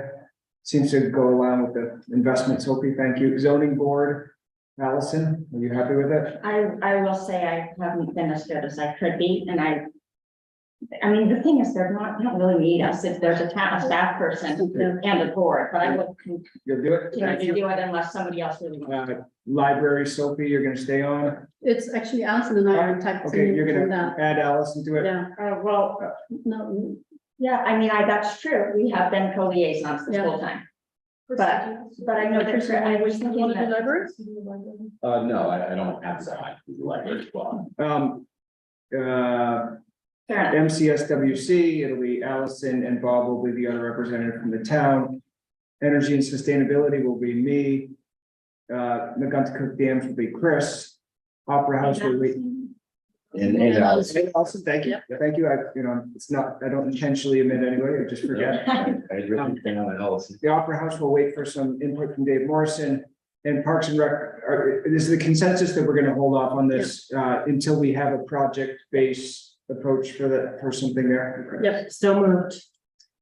Second, Motion made and seconded, deliberation. All those in favor? 5-0, thank you. Good cooperation. Next, item on our agenda, moving into the discussion items. Carrie, we finally get to you, update on reevaluation, public outreach and inspections. Thank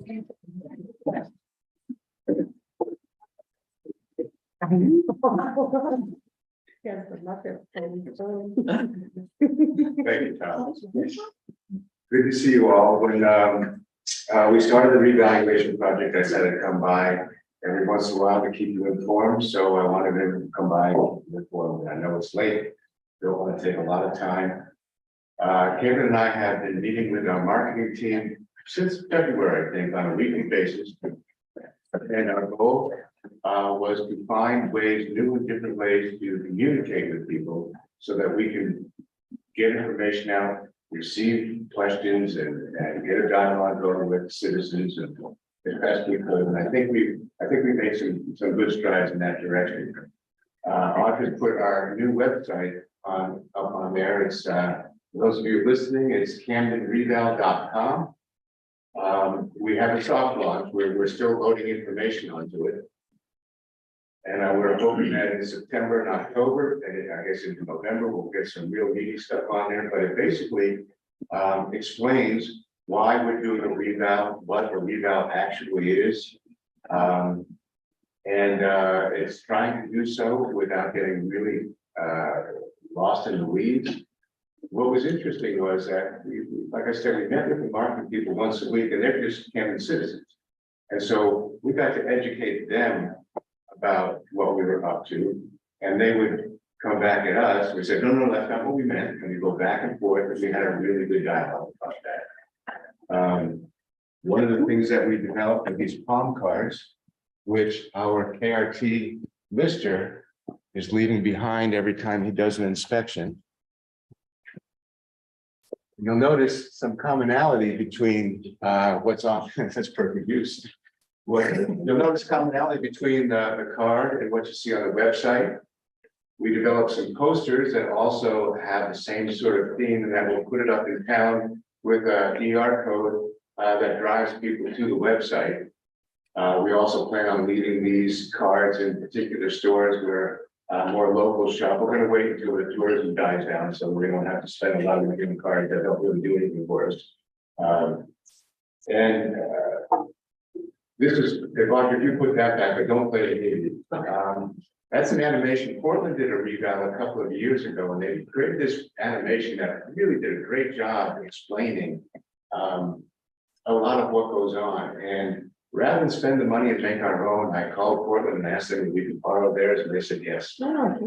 So even though it talks about Portland a little bit and about a city, we explained it in the paragraph before that this is about Portland, but it applies to us.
Perfectly.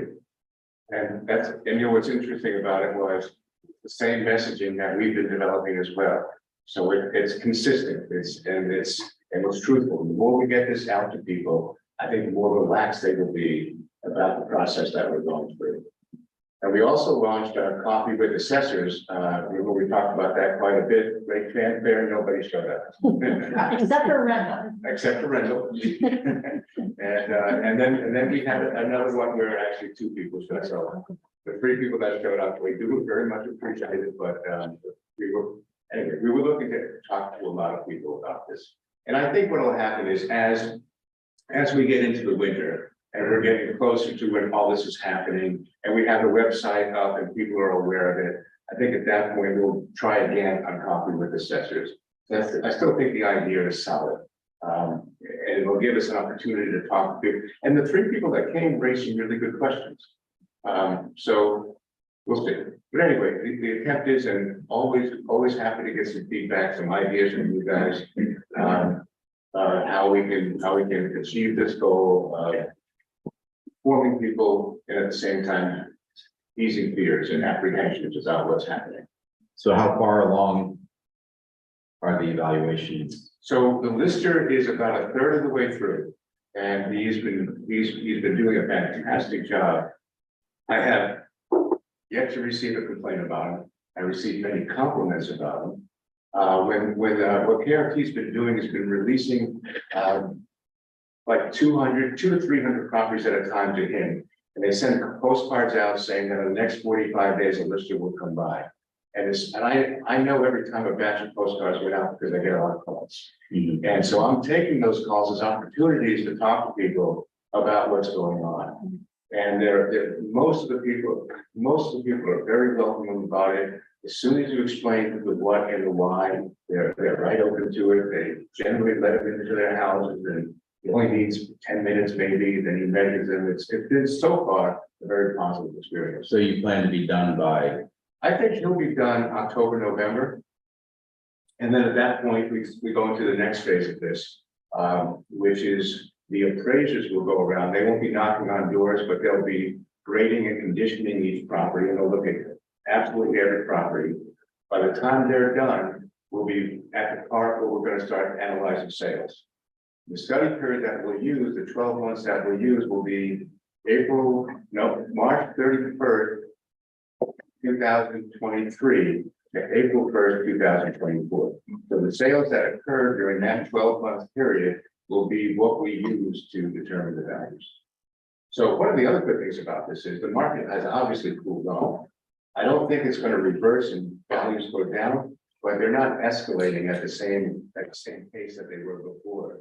So that when people say that, you're doing a reval at the peak of the market, not happening. The peak of the market seems to have passed. Like I said, I don't see a trough coming, but they're not going up at a pace like they were before. that met your assessor, he. Became your house. Oh, yeah, came, did his thing efficiently and effectively and very friendly and moved on. Yeah, thank you. I mean, he's a good guy. I'm enjoying getting to know him, and he comes into the office and everybody's happy to see him. Yeah. I'm happy to take questions. I'm also happy to let you get to the next agenda item. So, Thank you. yeah. Thanks, Terry. Thank you. Take care. Thanks, Well, Terry. thank you. Allison, by the way, I created a parking lot there about 8 years ago. Oh, I'll be happy to update you. in GIS? Oh, great, there. Yeah. I haven't seen that. So it's pretty out of date now, but we can update it. Oh, great. I love GIS.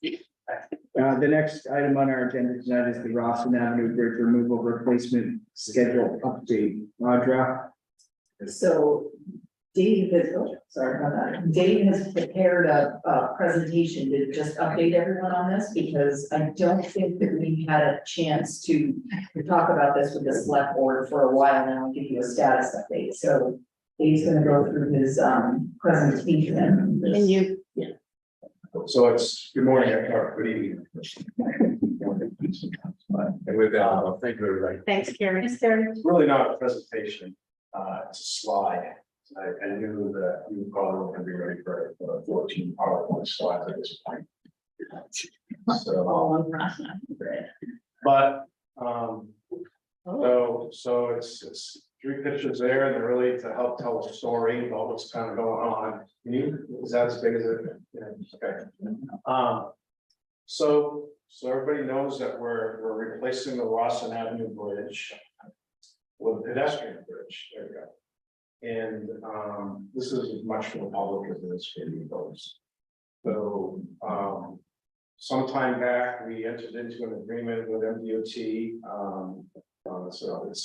It's a locally administered project, which they're matching us $250,000 for this pedestrian bridge to replace a vehicular bridge. And MDOT's, there's 2 phases of this. There's the removal of the old bridge, and there's the installation of that bridge. So they're gonna remove the vehicular bridge, and they're gonna replace it with the pedestrian bridge. So part of this explanation is satisfying the requirements of the local administrative project, which is a binder about this thick. It's like it's 90 pages. You have to have a certification to be the project manager. I have a certification, Jeremy has a certification, we went through the town to have it. But it's very detailed, and you have to follow every little step or you don't get the money. So part of it is giving this presentation and talking about the gap between the removal and the installation. So MDOT is gonna be responsible for the removal of the bridge and bank stabilization. They're gonna be advertising the removal phase, before the end of September, so we'll put out an RFP for contractors. There's gonna be a window. And the window is gonna be between October 15th and April 15th, or April 15th, or October 15th of 24 and April of 25. So the reason for that window is there's actually a presence of the long-eared bat, which in the notes field, there's a law that is, because it's an endangered species, they just, I think, made the list in 2023. So hence the window of the only time that we can do this work. And it's not that they're living in the bridge, they're living in the trees around the bridge. So they fly in and they come at that time of year, and they don't want you to disturb them or make noise or cause them problems to them. So they're real specific on time and frame when we can actually do that work. That's the DOT's portion. Our portion is going to be the actual installation, fabrication, and permitting of putting the bridge in place. And then you folks are going to have to play a role in the selection of the bridge. So another part of the requirement of the local list project is that we can let you know that the engineer that we've selected through a specific process that's outlined in the manual, who's HED engineering, and the engineer who's really good is Chris Fournier. Yeah. And HED has done a huge amount of Carabasset Valley and these pedestrian bridges, and that's one of the reasons they got selected. They just have a real lot of background in this. So Chris will be in on the 8th. I'm saying that because we want the public to show up and maybe be here as, you know, to hear what Chris has to say, look at the options, and the costs are going to be part of that also. And you folks will have to make some sort of decision.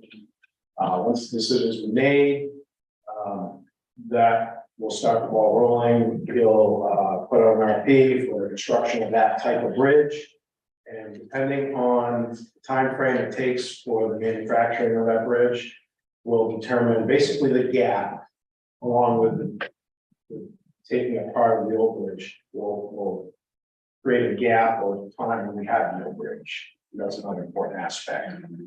So in the best case scenario, when the DOT puts their RFP out and the contractor comes in and says, okay, we can do this job, but we're booked, you know, in April, so we want to do it in October.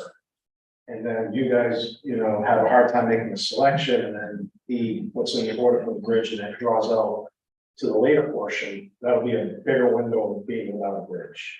If the DOT selects a contractor and they're flexible, we're going to try and steer them into the removal of the bridge towards the end of the window for that period, which would be towards April. And then I think 4 weeks they're saying maximum to remove the bridge. And then we're expedient on selection of the bridge. Chris puts the order in for the bridge, and materials are available and they're able to manufacture it quickly. We'll be able to plot this thing in really quick. And that will narrow it. So that's what we're trying to probably do, is try to be expedient and with a little bit of luck with the DOT and their selection, we won't be without a bridge for a very long period of time. So that's pretty much all I have to talk about the bridge. There's been no, we haven't even seen the options yet. One other thing is, when we drafted this agreement, the DOT was very specific on, 250,000, and the towns put aside 250,000.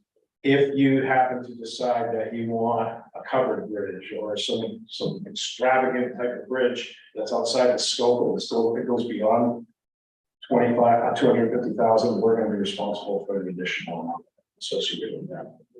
So. And you said that's 2025 probably that we. Yeah, well, the installation will not happen until 25. Okay. April to June of 2025. In the removal list. Is between October 15th of 24 and April of 2015 to 2025. You mentioned a couple of times during your presentation that delay may happen if the board is indecisive, if it takes a long time to make a Well, that's- decision about the bridge. One half. What can we do to ensure that our decision shortens that window and doesn't extend it? Well, when Chris gives you the options, because we have a budget to work with that, When do you expect to have those options on available? the eighth. Oh, This, It's gonna be next week. was that next week? yeah, so, Yeah. soon, yeah. The eighth, Okay. he'll be in on the eighth. He's gonna have some options. And then you're gonna be presented with, you're gonna have to make a decision on what you like. Or you can tell them we don't like either one and we want you to give us something different, and that might take a little longer. So the longer that takes, the longer it's gonna take to actually get a bridge in the queue to be built. Are there any concepts that that? He'll have be been giving, working on? he'll be giving them to you on the eighth. So you, We haven't even seen them yet. oh, okay. Yeah. Did we give them any guidance onto what to do? The guidance was pretty much the budget. You know, What can you build for $250,000 or $500,000? Exactly. Okay. Yep. Dave, in the sooner we can get those, the better. I mean, if we have an opportunity, if Chris hasn't presented, well, even before the packet arrives, Audra, if we can see him, I mean, this. Part of the program is really, it needs to be presented on the eighth. He was really specific on that. He said that he's done this in the past and it's best to present the first round of this on the eighth so that the public is also involved in it at that point. Because there needs to be public input as part of the process. I understand, so you're not looking for a decision on it. Absolutely not. Okay, Oh, I- I'm just letting, this is part of the process is me notifying you and the public that on the eighth, we're gonna have an engineer coming in and they're gonna have options on this bridge and we really would want the public to participate. I'm a little concerned about that schedule. I mean, we have warrant articles to get done between now and this is something we should discuss before we set it in stone for the. Well, I think the eighth is the date that he has been given for the presentation. It's That's what we really, talked about last time. it's really quick. It's difficult because we have to follow MDOT's schedule on the removal if we want any chance of making sure this is all coordinated. So, you know, he's got a schedule when he's gonna come in, we have to send out notices to abutters. So it's just really, It's that LA page manual and Jeremy can attest to it. It's, What's the downside to not doing we just get delayed, we delay the project? we delayed we delayed we delayed the order for the bridge, which then pushes it back further for the manufacturing of it, because he's gonna say, you're gonna say, okay, we like this, but we don't like that about it. He may come back and redesign it, come back and say, what do you think about this? Then at that point, you'll say yes or no, he'll say, okay, and he'll go and put out an RFP or solicit several bridge manufacturing companies. And probably choose the one that's the least amount of money and has the quickest delivery time. Allison? I mean, when I looked at this company's website and the examples, it's not, I mean, I don't know if we want to lay the stage for the idea that we'd be like super involved in major design. It's kind of like a little bit boilerplate, and there are a lot of rules about how bridges are these days, and it has to be, you know, big enough for pedestrians, and you have to be able to let the fish pass underneath it, and I didn't see like wild variation that, I mean, if they all look like, there's one in My Gardner. concern is anytime you have a public hearing, we could have a conference room full and we need to get warrant articles out too. That's all I'm saying. Oh, yeah. I don't think the board will have any problems making decisions, but we could have 20 people that want to speak on it. Which is concerning to me, given that we have an agenda to get done before warrant articles are due. The other question I have, so just to be clear, the demolition of the existing bridge is outside the $500,000 budget. No, I think that's all part of it. no, it's two separate projects. Okay. Thank you. And they have to pay for that. Speaking on your time.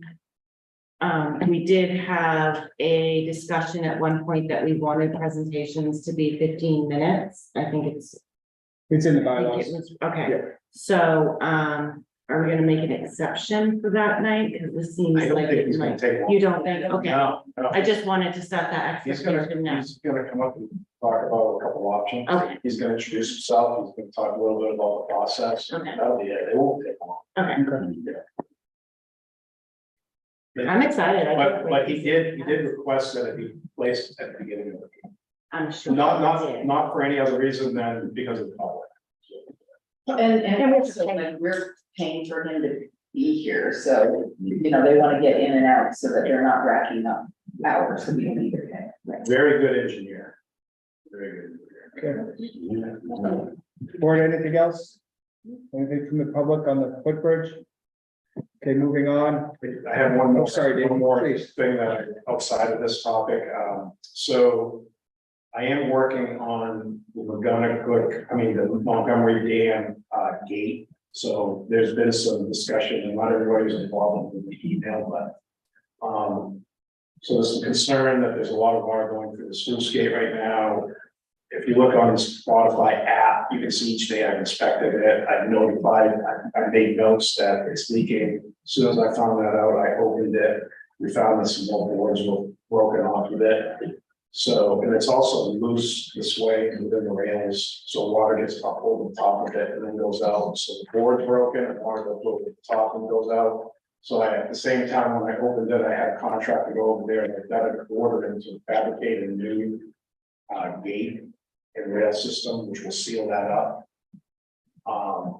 While that's open and I'm doing that, I'm gonna probably try to just do a little bit of mortar and stonework on the very, what we call it, the northern side, I guess, by the public landing, because what's happening is instead of going over the walls or over the spillway, it's kind of going to the right, because it's lower. I think if I bring that elevation up maybe 6 or 8 inches, it's gonna force the water to go over the front. And I think that that'll take care of a lot of the appearance that people seem to be complaining about, which was a very minimal amount of work. And I talked to Robbie a little bit about it, and I felt like that was the right thing to do at that point in time, just to kind of get it. At one point, there was the discussion about that cap. That was nothing. Did we get that situated? That's- You don't That's actually a need. private thing, but when it's drained, I'm gonna inspect it. Okay. And then I can give you an update on where that's at, because that's another source of water leaving the impoundment area. The what that was missing? I just when you said cap. Cap, Okay. there was a pipe, there's a pipe that used to, Oh, yeah, it Listen, doesn't look like that straight, like over there, it doesn't look like water's coming out anymore, but I'll take a look at it. it's a good time to do that. I'll look at it when it's drained and we'll take care of that at that time and time frame. I think I said at the end of this August probably. So I'm trying to coordinate it with the inspections. But just so you know, so if people ask, there's action happening and we'll take care of that. Dave, if you don't mind, if I can ask another question. I was there for your presentation at the dam. And there was concern about, the safety of that platform. Have you looked into, or maybe nobody's asked to look into some sort of a decent looking gate system that would? So what I did was, I answered your email. I know, Okay, it was just a little late, but that's okay. that was harsh. That was actually identified in the Department of Labor inspection. I had to correct it by Monday this week. Oh, So I've already put in a corrective action over there for safety of the employees operating the gate.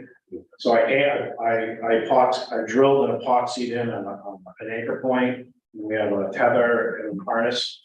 So that takes care of, that's part of fall protection. So if you're working on staging, that's would be what you would do. So that's what I did there. Long term, we'll probably do something different, but you just don't know what's gonna come of this whole study and everything.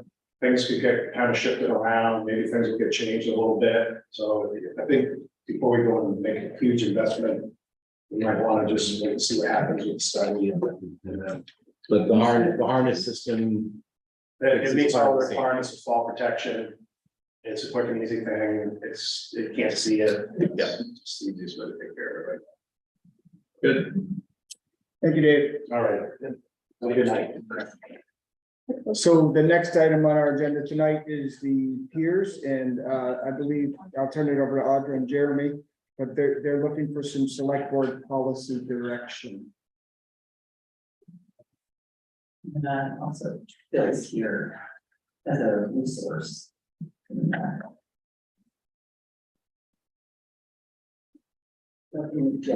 So, you know, as this sort of, do you wanna kick it off actually? You can start, or I can, there you go. Well, okay, I'll just kind of set it out before you start. So as this discussion about the moratorium and, you know, the policy direction around, you know, the question that was posed in the moratorium, about, you know, piers or other structures in the other coastal harbors has moved forward.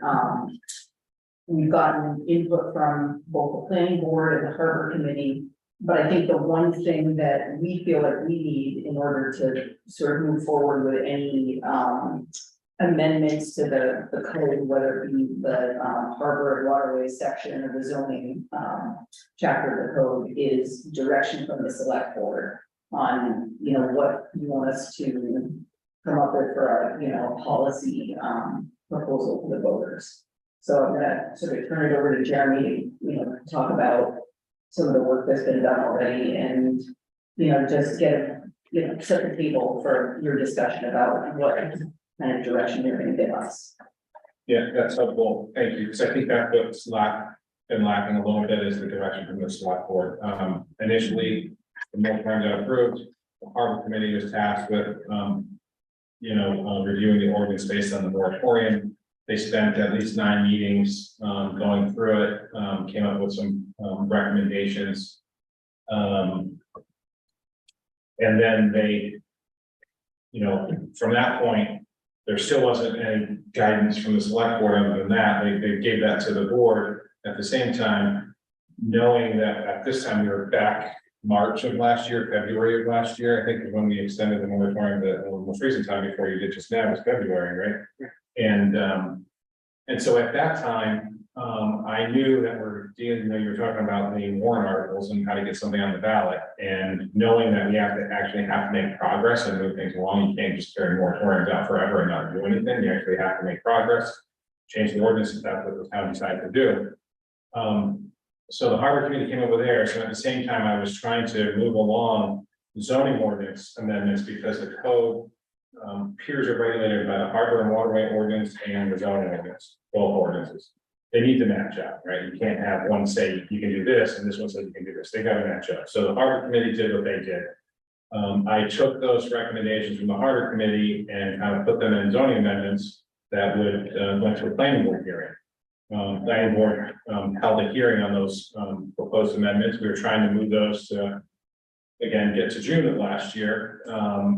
That didn't play out. The planning board initially said, we had a workshop, and I provided you minutes and background info today. They had initially a workshop and then they scheduled a public hearing. The workshop went fairly smooth and they said, yeah, it makes sense. Let's, you know, this was the harbor committee was tasked with it. We understand that we've got to make progress.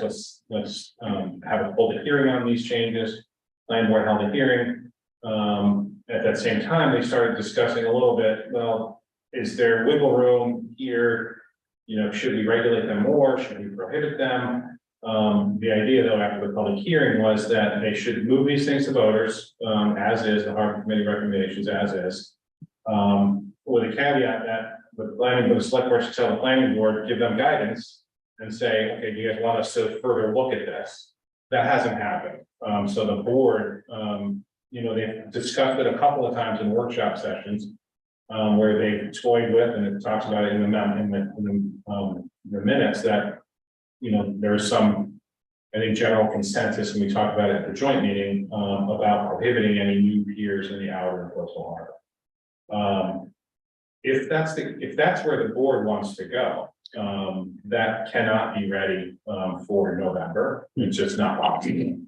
The only way to get something to November of this, you know, would be to send the harbor committee recommendations that were codified in the zoning ordinance to voters. Those changes are, again, they've gone through public hearing. The harbor and waterways ordinances, I've just recently tweaked that to codify those changes in the harbor ordinance. You haven't seen those yet because there's been no direction on if that's where you want to go. So that's ready to go. The planning board doesn't need to hold another hearing on harbor committee recommendation. If you guys want the planning board or the harbor committee, or you all want to ban them, That requires going back to the planning board, likely back to the harbor committee, having discussions there at that level. The planning board would need to hold a public hearing on proposed changes to ban them. And that would be ready for, that can't be done for November, it's just not possible, we don't have enough days. We would have to then work towards that in June, but we'd have to extend the moratorium again. Probably in February or March. David, can I pause you just for a minute, because you've given us a ton. Yeah.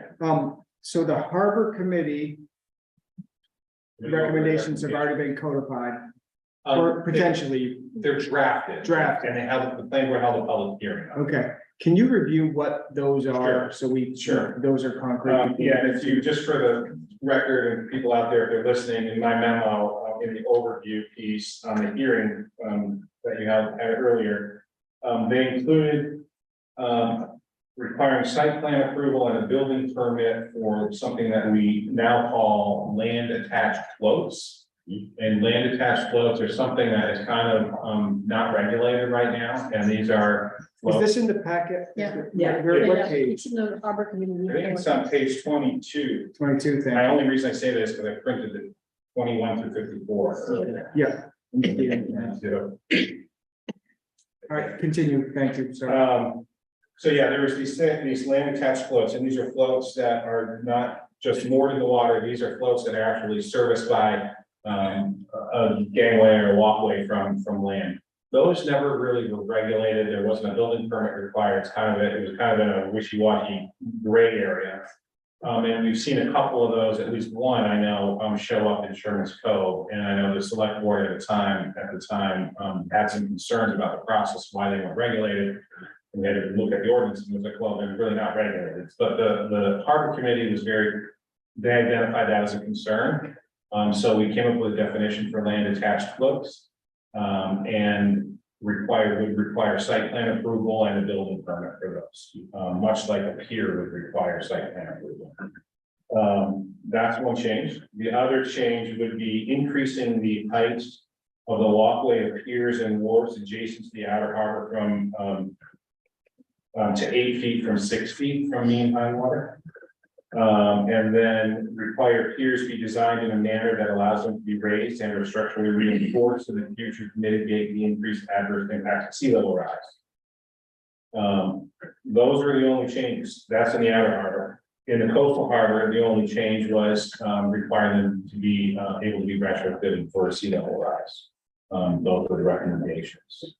There was talk, and Tom, you brought it up at the last, maybe at the joint workshop about and Allison's talked about in the past, the process, harbor committee, planning board, select board, which one goes first.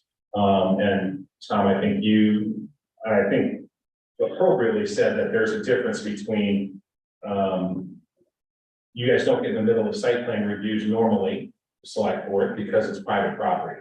This case it's a public resource, so I think there's value to having the select board continue to be a third party reviewer. I didn't take that out, but actually in the harbor or my draft that I have going currently that could get the voters if that's what we decide, does actually lay out that process more clearly and says the select board does have a role in that review. So those are the only changes that the harbor committee recommended, and the ordinance. Go ahead. Yeah, just a point of clarification, the harbor committee didn't look at the process.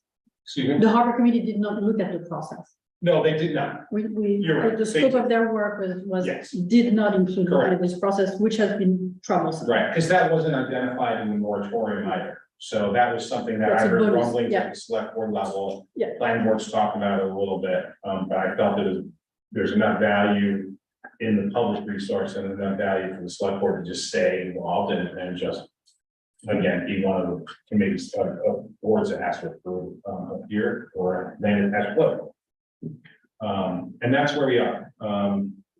I think frankly, there's two options, or three, right? Is you send the stuff to voters in November as is, and tell the planning board and the harbor committee, you guys jump back into it and look at whether or not we want to ban them.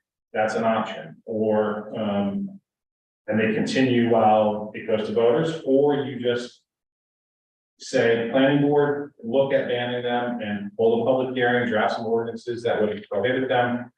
We'll hold a public hearing and we'll get that ready for voters in June of next year, but that would require another moratorium extension. That said, if you're making reasonable progress, it's okay to continue moratorium. You can't continue them indefinitely. And I would say that the Harbor Committee did a lot of good work. They spent a lot of time on it. They invited the Conservation Commission and the Planning Board to at least one meeting. They felt like they did what they were tasked with. The Planning Board, when they reviewed the Harbor Committee recommendations, they weren't tasked with anything other than at a staff level, I proposed those amendments because that was the path we were moving along, right? No one said planning board dive into this. The planning board doing, I think, what they was appropriate to try to keep the process moving, ask the select board to send those to voters. The select board never did that. I'm trying to recollect kind of what happened. The planning board then, you know, in the course of their diving into it deeper, said, well, you know, maybe we really ought to prohibit more piers because the number of piers, you know, they looked at density, the Harbor Committee did. They, I think, felt that the density was appropriate and fine with 300-foot setback, but the planning board, after further discussion, felt like probably don't need any more. And then they looked at the coastal harbor and the planning board said, you know, there's no piers north of Camden Harbor, and the coastal harbor, none, all the way up to Lincolnville. And they, I think, thought that was pretty special and that is an important asset and a resource. And so they kind of think that you should ban them further. Going south on the coastal harbor, I think there's two, maybe three. Three. And then you have the one that is proposed by Sherman at 260 billion. Jeremy, let's get back to you said you had three potential recommendations for us. One was to take the Harbor Committee's recommendations to the voters. And I say that because you folks have said a couple of times, I heard of wanting to get something to voters in November. Sure. The only thing that can go to voters in November would be the Harbor Committee recommendations that are qualified. We can't have a public hearing at the planning board level now in order for. I understand. Timing. So there's that one. Yeah. Then there's one where we send it back to the planning board for a potential ban. Yeah. And now what's the third? The third is send it. Well, maybe I got confused there. One was just do nothing and send the Harbor Committee recommendations to voters and that's it. The other one is don't send those to the voters in November and tell the planning board, keep moving forward on what you're looking at and banning them. And then eventually we'll extend the moratorium with the hope of getting something in June. The third option would be send something to voters in November, regardless, just as it is, and let the planning board do what they were doing, which is I think they were going to try to formulate something to ban them. And then they could move forward from now until next February, when we have to get more language ready for June and propose a ban. That would just keep that window open there. It would be this weird window, maybe potentially from November to June, where someone could put a hearing. And that's what that would do. So those are the three options. I'm not sure You that, have another option, which is a special town meeting. well, true. Yeah. Okay, So, board, so. so I was at the planning board, joint workshop we had, and my understanding was that the planning board was recommending. They made recommendations, one to ban the piers and two to adopt the recommendations of the Harbor Committee on the catch floats and the raised heights and things like that. So I think if you went back to the meeting, their whole intent was to try to move this along, and they felt that the state moratorium law is significant enough that it's when it says you have to make reasonable progress, you have to make reasonable progress. And they were sitting there having already two extensions done and waiting.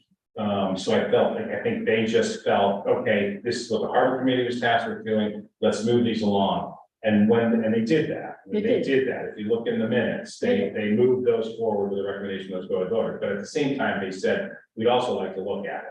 They never looked at draft, they never said, Jeremy, can you draft an ordinance that would Listen. prohibit piers in the outer coastal harbor? They never asked me to do that. Okay, so what you're expecting us to, you want a decision from the board to say what the next steps are or what, and the policy recommendations are on both the harbor committee recommendations and the potential banning of nuclear. Yeah, I mean, I think the harbor committee recommendations made sense to the last select board. I think they would make sense, I think they make sense to most people. Except though that they don't look at banning them. Right? No, that's- There's people that would like to ban them. So that's what those recommendations didn't do. And the planning board did. Allison? So in 2015, both the harbor committee and the planning board spent a very long time going over this, and they determined that their recommendation to the select board and all the language that they adopted was to prohibit new residential piers in the outer harbor. It was, when it came to the select board, it was a 3-2 vote, not to, they basically just took that one little part of all the revisions out and didn't send that part to voters. And it was very controversial at the time. So people didn't get a chance to vote on this recommendation just, because of a split decision on the select board. It seems to me, having watched the harbor committee stuff and had people from the harbor committee come and say there was, and I think that was all of our fault, there's a little bit of confusion about what the full scope of their task was. When that was presented to the planning board, they took input from the harbor committee and then also the conservation commission and the public, and they had a bunch of conversations about it and came to a different conclusion. We had one member of the harbor committee come and say, hey, we were never asked to look at prohibiting new ones. And I think and you can say, well, they were asked to look at density, and sure, currently that rule that we have about 300 feet is what they came up with at the time when, in the 80s, when there wasn't a big concern, the expense of putting these things in, there just weren't as many going in. Now that 300-foot thing, what it's done is it's actually made it so whoever, it's not, you can have a pier if you're the person that most needs the pier, or you're the person that is going to use your pier the most. It's just first under the wire. And so there are people that are property owners that might be more, in need of a pier that can't have one. So there's already an unfairness about that. The other thing is that what the harbor committee, again, wasn't tasked with doing, but they didn't identify in their map of all the potential new piers. They didn't identify the public locations appropriately. There was one possible private pier put in at Lake Beach, and which, we said, oh, well, the town's not going to do that, so we don't need to worry about it. Well, also on either side of Lake Beach, there could be piers. And so if you don't put one in at Lake Beach, that frees up the 300 feet on either side. So that's not been identified as a possibility. Then you have all of the possible municipal places where if we were to put in a pier, which we might, with the astounding demand for Camden Harbor, I just think that we need to look at all of the possible places where we're going to want this public resource. And if we're trying to get as many people to be able to enjoy Camden Harbor as possible, every time you put a pier in, this new one that was approved right before the moratorium, it's in Sherman's Cove right now. These people have meticulously followed every single requirement. However, if you go and try to walk by there now, the public has the right to access the intertidal zone for the purposes of fishing, fouling, and navigation. That is a right that, we have from the Queen of England. And it's a little bit less of a right in Maine than it is in some places. But we now are taking this area, this is right next to a public access point. And in the Army Corps of Engineers application that they're required to fill out, one of the questions is, is this visible from a place frequented by the public? You know what the answer to that question was in their application? No. Well, that's because the town has done such a wretched job of making people aware of our public access points, so I don't think that anybody caught it, and it's not the Army Corps' job to catch all that. I could go on, but this is an issue that was totally off of my radar until I started spending so much time down at the harbor trying to film things, and I've had so many people come up and point these things out to me that wouldn't have been noticeable. That there's one thing with these temporary clubs, but the seasonal ones that can go in and they come back out, those make all the sense in the world, because it's the person that needs that access that's putting it in. But when you have these private piers put in, they're there forever. That's a permanent obstruction in the public right of way. You can no longer walk along this section between the Marine Avenue public access point and the Harbor Road public access point. You can no longer walk along there at all times. This was a 9-foot high tide that day. That's a very low high tide.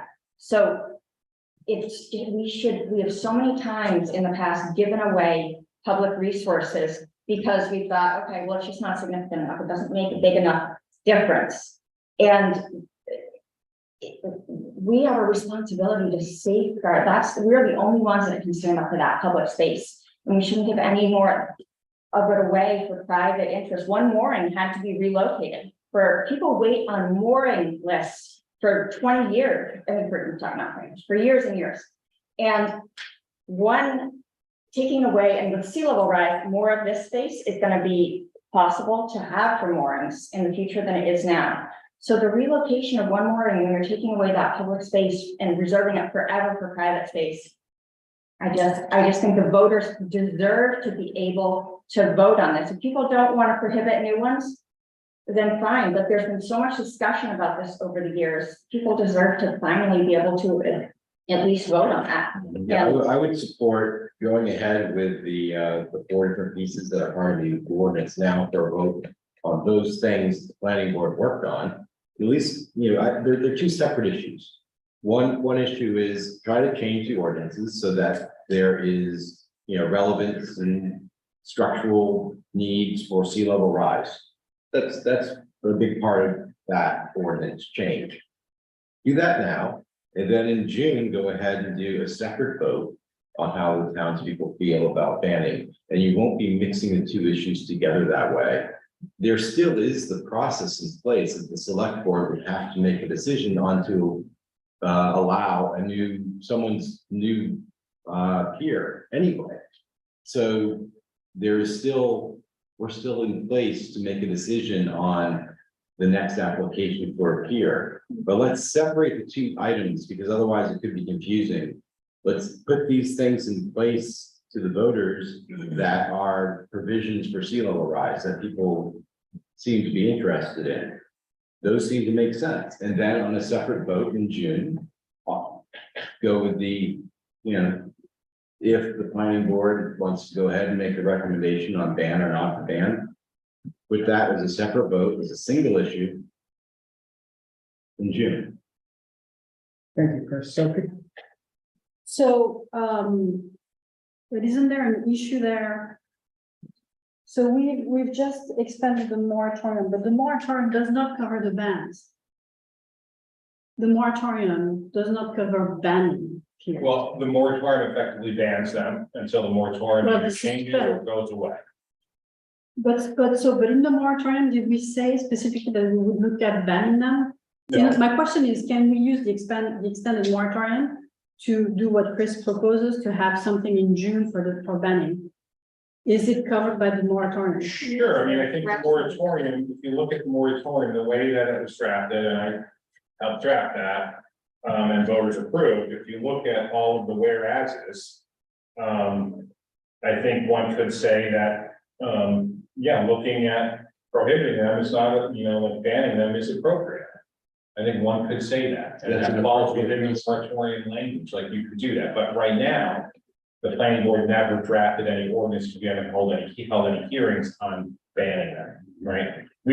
I would say we would change this, I mean, if the idea goes to ban them eventually to voters, the provision where you, make them, adaptable to sea level rise, it only applies for those that are in existence and want to, raise them, right? That it wouldn't apply to new ones if they're banned, but I think it's appropriate language to have in the ordinance, because the ones that are there are not going away, right? They're there, and if you ban them, they're considered grandfathered non-conformities, and you have the right to replace them, if they're damaged or destroyed in a certain period of time. When you do replace them, then you want to make sure that they're replaced in such a way that their height is appropriate for sea level, and that they can be expanded in the future for sea level rise. I'm of the opinion that we should put everything together once and talk to voters once about this.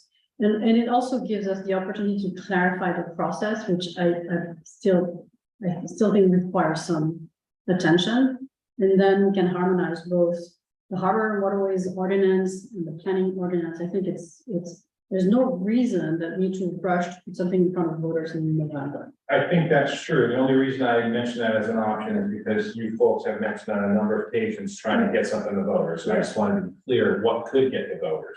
The only thing that can get the voters this November is those recommendations without the ban. That is not possible. My preference would be that we keep on working and present a package. It makes sense if you look at, the hearing that you had earlier tonight, you identified that the problem still exists and that we're making progress. To shut that down, not to shut it down, but to just kind of get to November, chop it up to just get to November. It would also cause an influx of people that are like, well, I'm not sure if I want a pier, but if I do want one, I better try to do it right now. For what it's worth, the attorneys that we've gotten communication from already, the Rummers already have one pier. And they would like to build a second one. So there's nobody's, and Becky Sherman also bought another property that has a pier. I would like to clarify that the other one is an LLC, and that is not in the same name and does not qualify for the DEP prohibition on when you if you have no reasonable alternative, that's when they give you, allow you to have a pier. Because she owns this property in Betsy Sherman, and this one is in, I don't know what it is, Sherman LLC, that is not the same property, and you can't look at it, and DEP and regulators can't look at it as one and the same. They can't say no for that reason, but it's happy for her because she's able to get a property with. But we can. Stephanie, do you have anything? So yeah, I feel like the Harbor Committee's recommendations doesn't change the moratorium, doesn't change how we're operating right now. We're not allowing any piers to be built. Essentially, we can say we are still banning them. The moratorium we just voted in place, that goes until when again? February. Yeah, February. February, okay. 180 days from So we've been promising that we were going to move forward.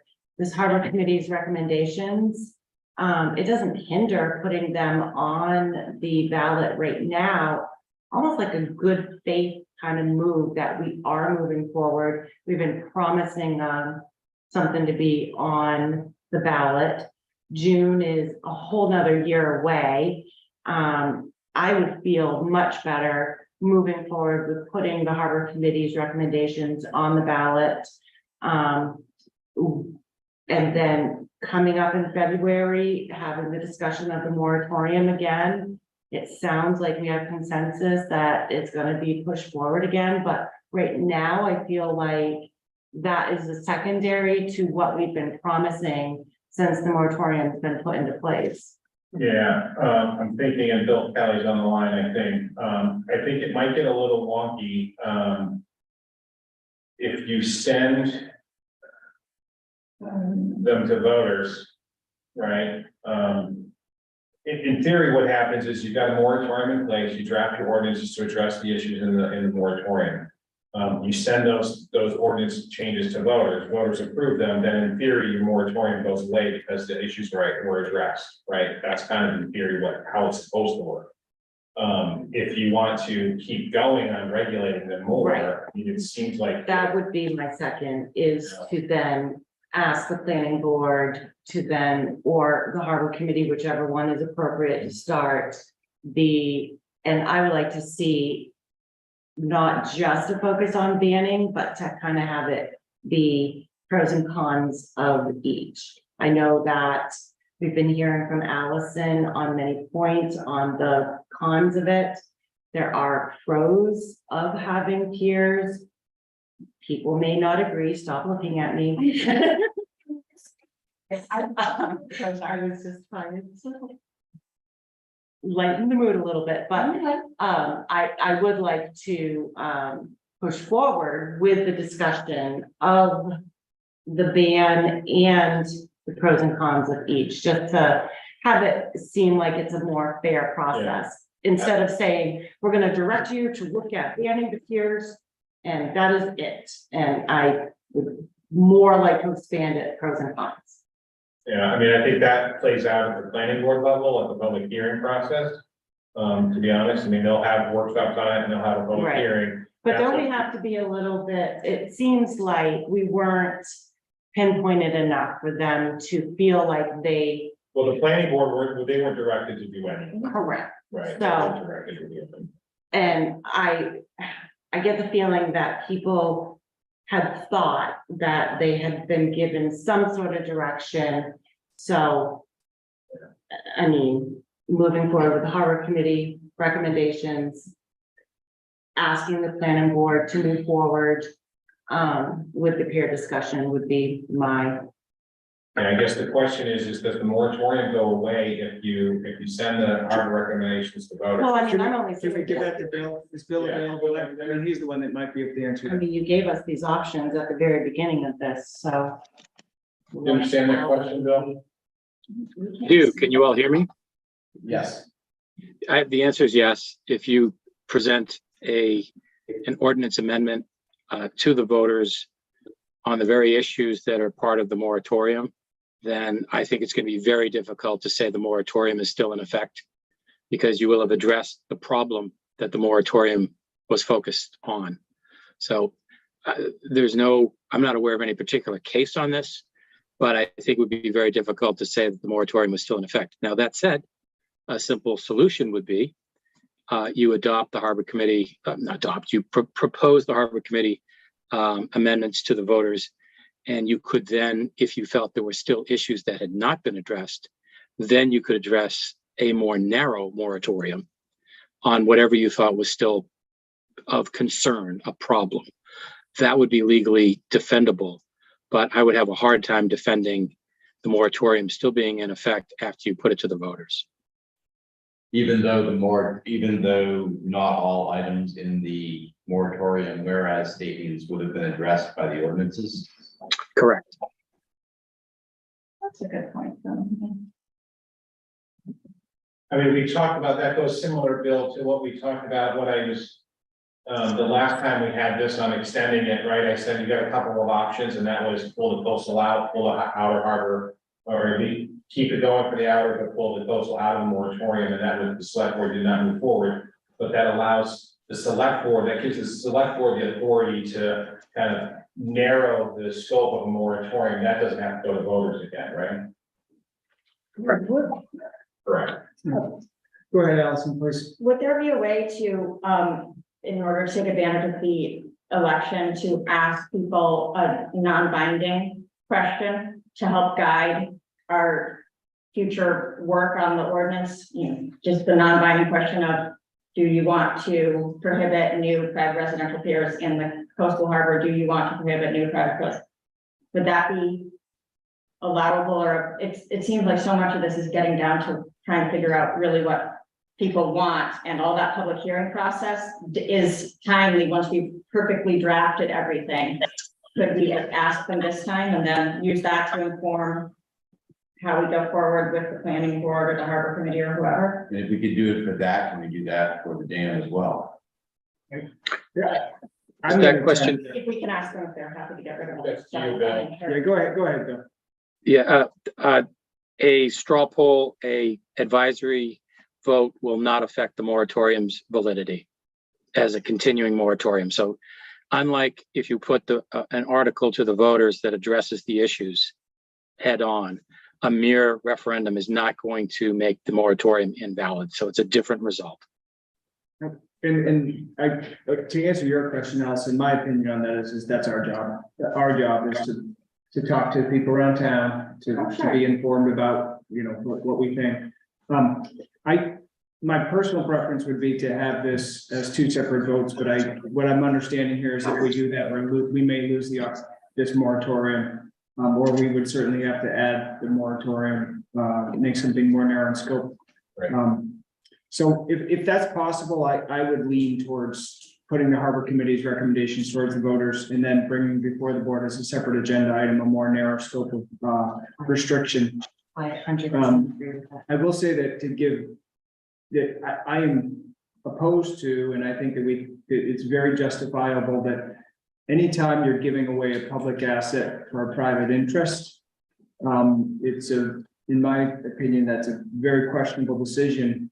And I would defend that very strongly, regardless of what, comes at us from various private interests who want to build private structures on public assets.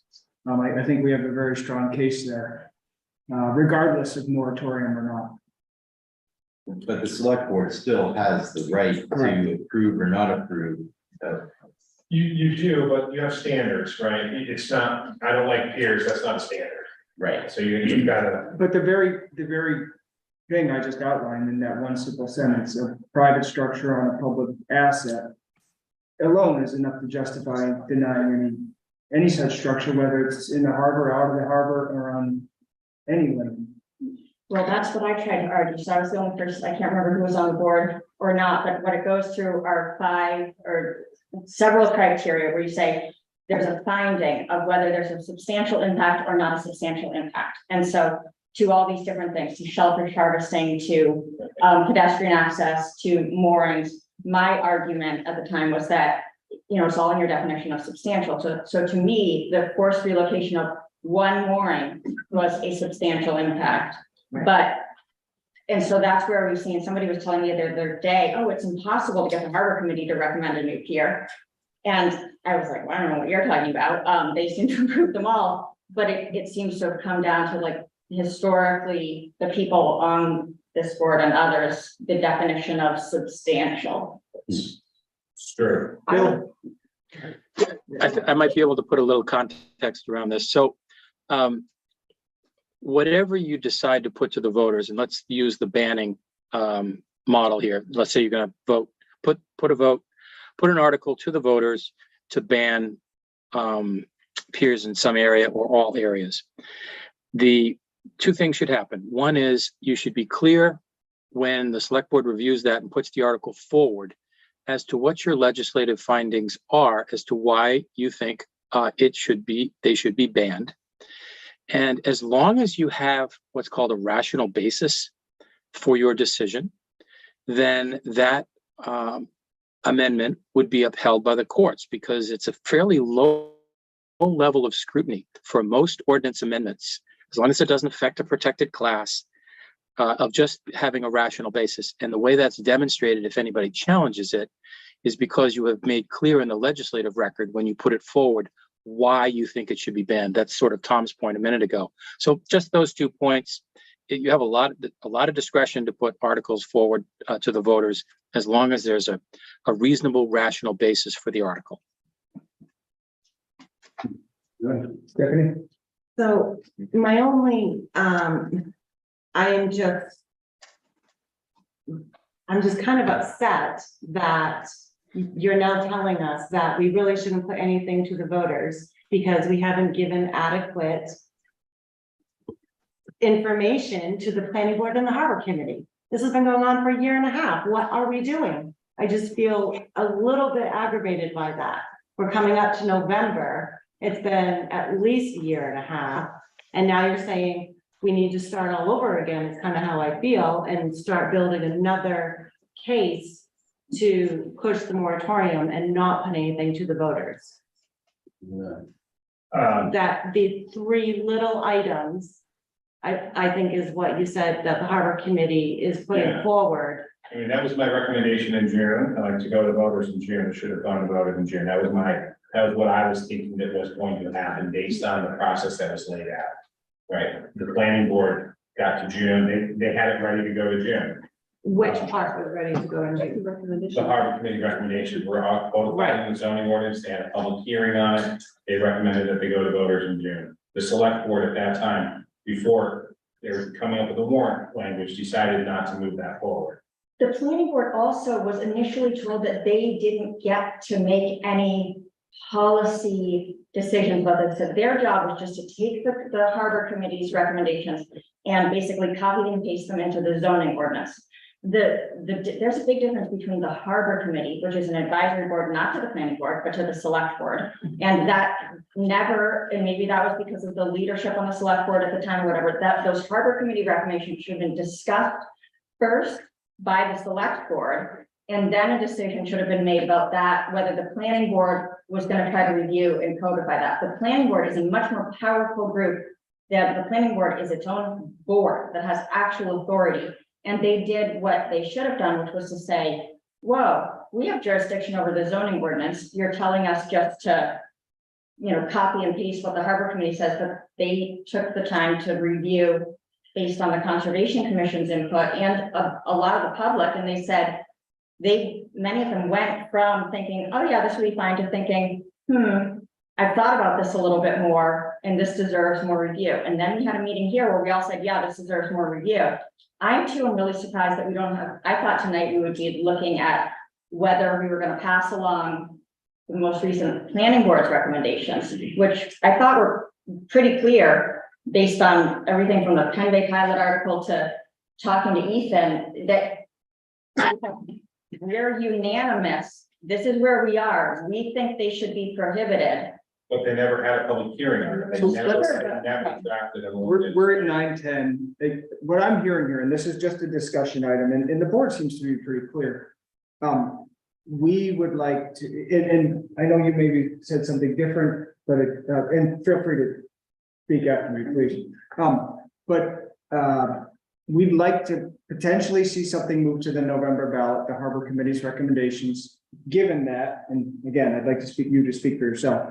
But given that, we will take this up again in the near future about a prohibition and what it would take to get that on the June ballot, potentially, with public hearings and everything else. Or a special town meeting. Yeah, special town meeting. Is that, as far as a policy, is that something that we feel comfortable? That's not moving what I forward? thought was said. I thought it was, because now I thought you said you were going to draft a more narrow moratorium at the Right. same time. That also needs to go to voters. So. No, the narrow one would not need to go to voters. That's similar to when we talked about whether or not we're going to continue the moratorium when we did it in March or whatever, for the outer and coastal, or was it just going to apply to the outer? That's where the select board has the ability to make a narrower moratorium. That doesn't have to go to voters. We can narrow the scope of our existing moratorium, Yes. Yes. but while simultaneously sending things to voters. Just the harbor committee's recommendations for the heights and such to voters. And what's the benefit of that? That allows it. Well, I think it's progress. I think the harbor committee's recommendations are progress. That's why I'd like to see them go to voters. I'm just thinking, like, practically speaking, if both things were approved, say voters approved the harbor committee's recommendations, and then we at the same time narrow the scope of our existing moratorium to prohibit. So basically it would allow modifications of existing tiers to go forward, like for people actually practically wanting to do stuff. Sure. That's how I see it. Yeah, and the benefit here in my mind is it gives us more time for the public hearings that now we are finding out are necessary for potential prohibition. So that wouldn't be really eligible until June to be on the ballot. Right. For the voters to decide. So there would be a practical benefit to putting. It's not just in our minds, it would allow people to modify existing piers And to be higher. permit land attached flows. Which are not. and get those reviewed. Those aren't currently. Well, we reviewed at actually all. have reviewed every single one that's come forward so far because. Well, not the one over in Sherman Cove, you never did. No, we did. Remember? You started to, but that was determined that you didn't need to. Yeah, one of the problems with all this stuff is that it takes massive amounts of time. Every time we get a new application, it's just like harbor, planning board, select board. There's just, it sucks staff, it sucks up massive amounts of time that should go to solving problems like the tannery or, but. Those land attached floats would get regulated now, and those would go to site plan review, they would go to harbor committee, they would go to, select board, just like here. So even the seasonal ones, you mean, or. Sophie, before we move on, what do you think? So I think we're making a mistake hasting putting those harbor committee recommendations from the public. Because we haven't solved the process. And that's one of the big holdups. And so if we put those 4 recommendations from the harbor committee in an ordinance, we still haven't solved the process. The process of the planning board and the select board Yes, piece. I have drafted some changes, and that's just a change that goes to the harbor ordinance. Harbor and waterways, that's not in the plan, in the zoning ordinance, that's just in the harbor ways, and where that talks about the processes laid out, and I have some changes that I recommended for that. Do we know? But- We haven't seen them right now. right. And do we need a public hearing for these? That's a regular public hearing, that's not a planning board No, public thank you. hearing, that's a one-time public hearing with you guys to get the voters. Okay. But don't we want the planning board involved in the discussing the changes to the process that includes the planning board? You may want them, I can tell you what, I mean, They seem pretty annoying. you've heard what Ethan Shaw, the chair, said. He thinks that having the select board reviewed is duplicative, and he thinks it's not warranted. Well, because it's supposed to happen before the plan gets to the planning No. board. That's the problem. That's what Let's the not get ordinance. into, no, That's the Let's ordinance. not get into it, but it is much, what I propose is much clearer on how that process actually lays out the process. It still requires both votes. I think if it went to the planning board, well, it doesn't go to the planning board because that's not a zoning amendment. It's been, the actual applications have been going to the planning board first, but our ordinance says it's supposed to go harbor committee, The select harbor board, planning. ordinance says that, not the zoning board, not the zoning ordinance. The planning board never weighs in on zoning, on the harbor committee ordinances. so we don't actually need to decide tonight, right? Yeah. So maybe what we should do is to ask you to come back with the additional wording for the process that we're proposing in the harbor ordinance. Yeah. And that maybe once we have a full, we can look at the text and then make a decision whether that goes to the voters in November. Correct? Yeah, that's fine. I mean, it's, I've got it included in the harbor, harbor and waterways ordinance amendments that would. And at the same time, direct you and Bill to look at having a narrower scope to examine banning them with, in making sure that we have clear lines of communication on who's doing what in terms of, And that- pros and cons and that a it timetable. continues, so someone can't come in and build one. Right, in- exactly. From November until June. So I think But they maybe can that, replace it and go higher if they need to. exactly. Okay. So maybe that's a compromise that is acceptable. So more details. I mean, my personal opinion is they should be allowed to be made even higher than what the harbor committee is recommending. The only reason for a limit on the height is aesthetics. But No, when, the only, the limit for the reason for the limit on the height is that you have 100 feet. And the slope makes it impractical. If you go higher, the slope is steeper. You cannot have that. We talked about that many times at the harbor well, committee. they get to design that. So it's a Walk different, underneath them when they're higher. So I'm prepared to move forward with Sophie's suggestion, that will, pending more detail on the broader picture, will. but we're directing you, but let's be Sure. very clear that we're directing you to bring us the new language of the ordinance with the recommendation of the harbor committee and the new proposed language for the process. And that you and Bill will create a narrower scope of the moratorium, and that we're looking at putting another measure on the ballot in June 2024 for voters to weigh in on banning the residential piers moving forward in the harbor, coastal harbor and harbor, all these things. So is that That's direction clear. enough? That's Is it direction clear enough? That gets us to November and gets us to June. Awesome. Does the select board, I mean, the narrower scope of the moratorium you and Bill will draft something. You had options for us to discuss if we wanted, how narrow we wanted to go. Postal. I mean, you still have to, it still needs to be with the intent of the existing moratorium, Right. right? And to me, it seems like the only focus that it should be focused on would be really density or whether or not we want any more piers in the outer of coastal harbor. There's density, but there's also the planning board raised the issue of conservation and ecological issues on the outer harbor. Because that's the reasoning that Chriso shared. So it's not just density. There's a conservation environmental aspect. That's it.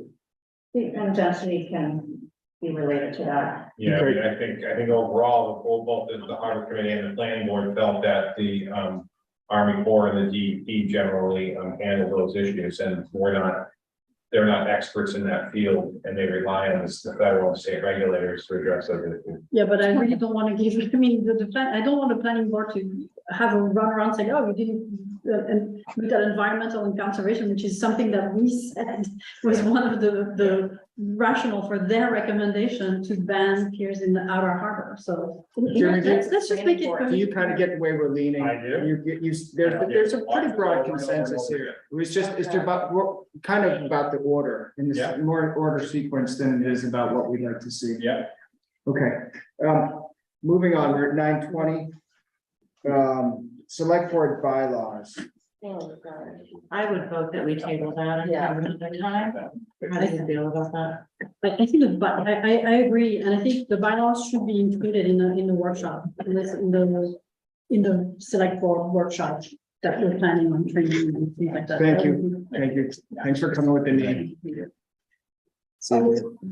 Is there any public? So that workshop is only 2 hours is what we scheduled for that. So how much of that workshop are we willing to put towards? What's the, you need to talk about the workshop again? I'm When not is it? 100% Oh, sure. right, that's the I'm building. just gonna chime in on this. I don't see any really issues with the bylaws other than a clerical error that I saw, I think on page 102 of the packet. Otherwise, I think this board adapts really well to, enforce when necessary, but mostly we don't really have need, concerns really totally either at this point. yeah. I don't see any issues with the bylaws. I would like to correct that one thing. Look on page 102, I think it is, second. Of the packet, near the top, do we need this? Yeah, it's in the- That's just like somebody was making notes and it somehow got Oh, yeah. put into it. Otherwise, I read through these and I think we abide by these quite well. I mean, I think this came up because of the budget process you had for these past year. Part of that. No, somebody, one of the members of the board asked to revisit the bylaws. It had nothing to do with the budget process. It also, there is a fair amount of power with the chairperson in the bylaws. And I think if we were gonna have somebody that was like really strong arming one agenda, or that we didn't feel like we got to talk about things, then we might need to create a process for how to resolve those differences. But I'm not feeling that that is urgent. And that there is benefit actually with all of the stuff that comes forward. You do need somebody just to decide sometimes. I don't want to make every single decision by rote, so. Well, why don't we just, basically table this till later unless there is something that, a particular item that comes up. That says, okay, yeah, here's something that, maybe we should adjust. For this group for now and pick that item. When it happens. sure, I wouldn't have any problems putting it on the agenda for any specific, the whole thing or any specific line item in the thing. If somebody brought it to our attention, we could, no problem. Okay, that's great, thank you. Last couple of things, setting a date for the EMS workshop. With an executive session included. Like I think we were discussing, having that be executive session only. The whole thing. Yes. so would that be part of a regular meeting then? It's up to all of you. I mean, it would be at the tail end of, we probably, unless it's a really tight meeting agenda, it's likely we can do it pretty late at night. What is, to what level can we state what the intent is or required to state what the intent is? What? There's potential changes in the EMS system coming up, and it's stuff that we just need to discuss. Okay. Probably. Yeah, just to make sure that we're all on the same page about the future of EMS in Camden. Okay. And there's no aspect of that is beneficial to discuss in public at this point until we. Not at this point. Probably. Audra, probably can speak. I agree with that, not at this point. It's really just updates to the board and getting some, direction on how we proceed with it. And that it could actually be detrimental to be workshopping it in public. Yes. Okay. I'm happy to go either way. Put it on the end of the next, our meeting probably after warrant articles or set a special date. I'm good with it. I'm good with either. How long do you think it's gonna take? I actually think we can get it done in half an hour or less. Yeah, I think, if we keep it tight and it's just sort of like point in time update. So, Keeping in mind that some of us are less knowledgeable about the general topic than others and they need to ask them questions, but. I'm happy, you guys can I decide. how think you if want to we're, go. if we're mindful of, the agenda beforehand and try to keep it, tight and pretty thin, we can do a, longer executive session on this. So August is those two are gonna be pretty packed. So September-ish. Probably September will be the most realistic. I already know I'm not gonna be at the first meeting in September, so. But you can do it without me. I will, I can join via Zoom as well. September 5th is that the next? It is, First that's the one. first and third September. All right, so do we wanna, tentatively plan for September 5th and we'll see kind of what comes our way in terms of agenda items and. Do you want to be here for that? I don't necessarily have to be, this is, It's not gonna be I can- videoed, that's right. won't have anything to review. And but I can talk to anybody separately too, and Audra can too. Or you can Zoom. Where did you say are they just gone or completely unavailable? No, I could be on Zoom. That's what we've done in the past. Yeah. I'm very tired, but I can do I it. know, I know. Oh, okay, you're gonna be overseas. Yeah, but it's okay. I don't mind. Yeah, that last time you did great and it was like, it's like I'm sitting here. The problem is it starts at like 2 o'clock in the morning. It'd be one thing if it finished at 2 o'clock. Yeah. Okay. All right, so let's tentatively try September 5th for that, Audra, at the end of that meeting.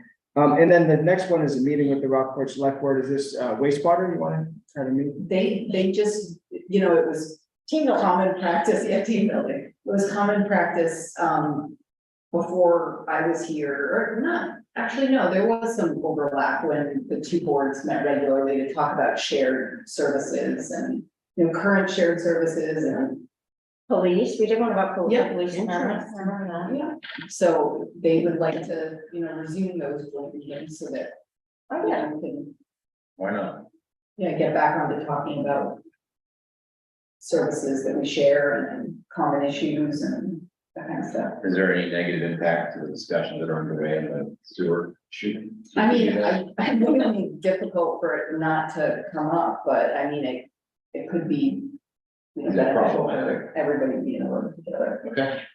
It could even, is there like a place we could go other than, sometimes it's nice when we visit places. Like, is it always the best thing just to go in this meeting room or over there? But I guess the wastewater, we've met with them before at the wastewater plant, but that's probably a bad time for this. But it's just nice to get out of here sometimes. But You could do the annual, bring Oh, back the the yacht annual club. yacht club. John French said they used to always, every year, they would have at least one select board meeting at the yacht club, just to remind the yacht club that the, the town owns it In the winter or in the summer? in the summer. It's not winterized. I know.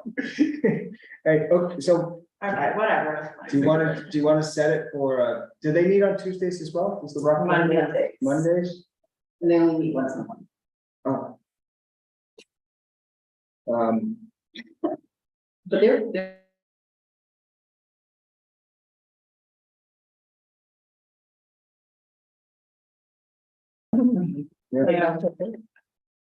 How about, yeah, you don't have to pick a specific date for that one, you can just say late October. Yeah, sure.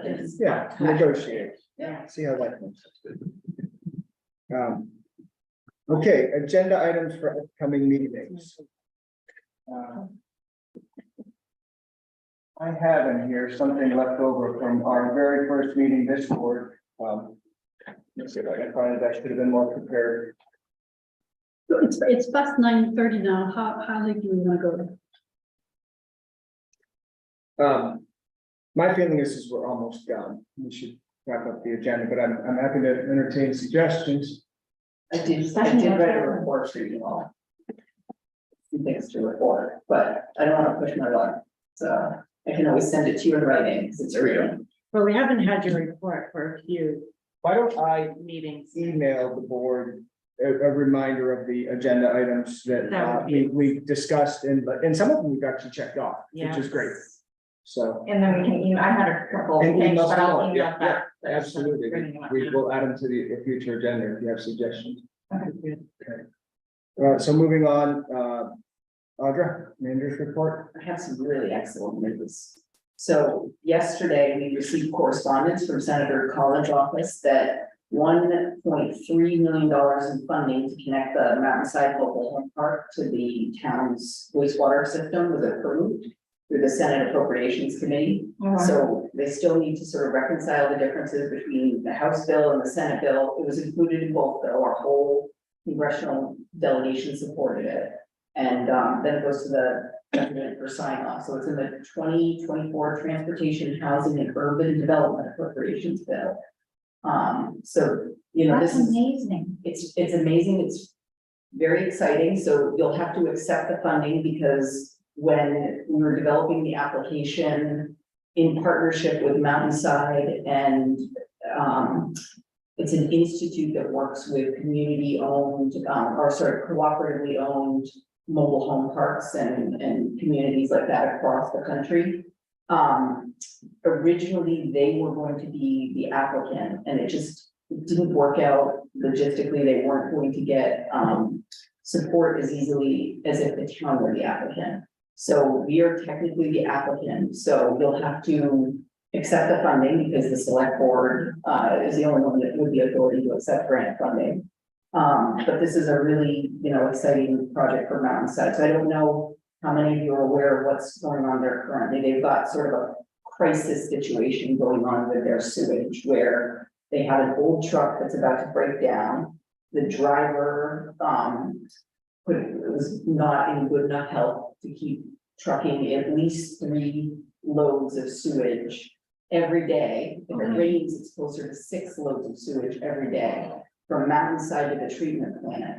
Steve Beveridge, who he's doing a huge service to not just Mountainside, but the town of Camden, in his retirement, has been doing this dutifully for close to a year now, I believe. Yeah, so I just really want to appreciate Steve Beveridge for doing that, because it's just a tremendous service that he's doing. So this is going to be a really important project. The only downside is that the money isn't going to be available soon. But it's kind of like a scary crisis situation Well, over there. can we act on it sooner and do any sort of special funding knowing this is coming in? To recoup, pay the bill? How does that work? We certainly could. I mean, there's definitely more planning and work that needs to be done. Granted, there'd be a hope that if it gets passed, but Yeah, if that sounds pretty bad. it is. I'm not gonna sugarcoat it and say it isn't as serious as it is. Sounds like they have some I&I problems though too. Oh, I was just thinking that, So, absolutely. before we connect them, can we help them fix that? Part of, like, this money would go towards their internal problems. A lot of it is at the tank itself. Oh, gosh, that means sun's leaking out too. I mean, there's, yeah. If such a, okay, What's the potential impact on the wastewater plant in terms of volume? Well, it's 55 homes. but it's already. it's already there. coming. It's already. But then by truck. Yeah. Right. So they'll get less actually. Well, and also, Hopefully. I mean, yeah. I should say, that's already going there, but the pipe needs to connect to, we call it the Riverside Pump Station, then go down Molyneux Road. So, we are going to have the opportunity to pick up all those residences that are, you know, they're not currently on our system there, so, On Mullen, yes, and then down 105. To get to Riverside. Riverside, sorry, the new one that they've been working on nonstop or like on 105.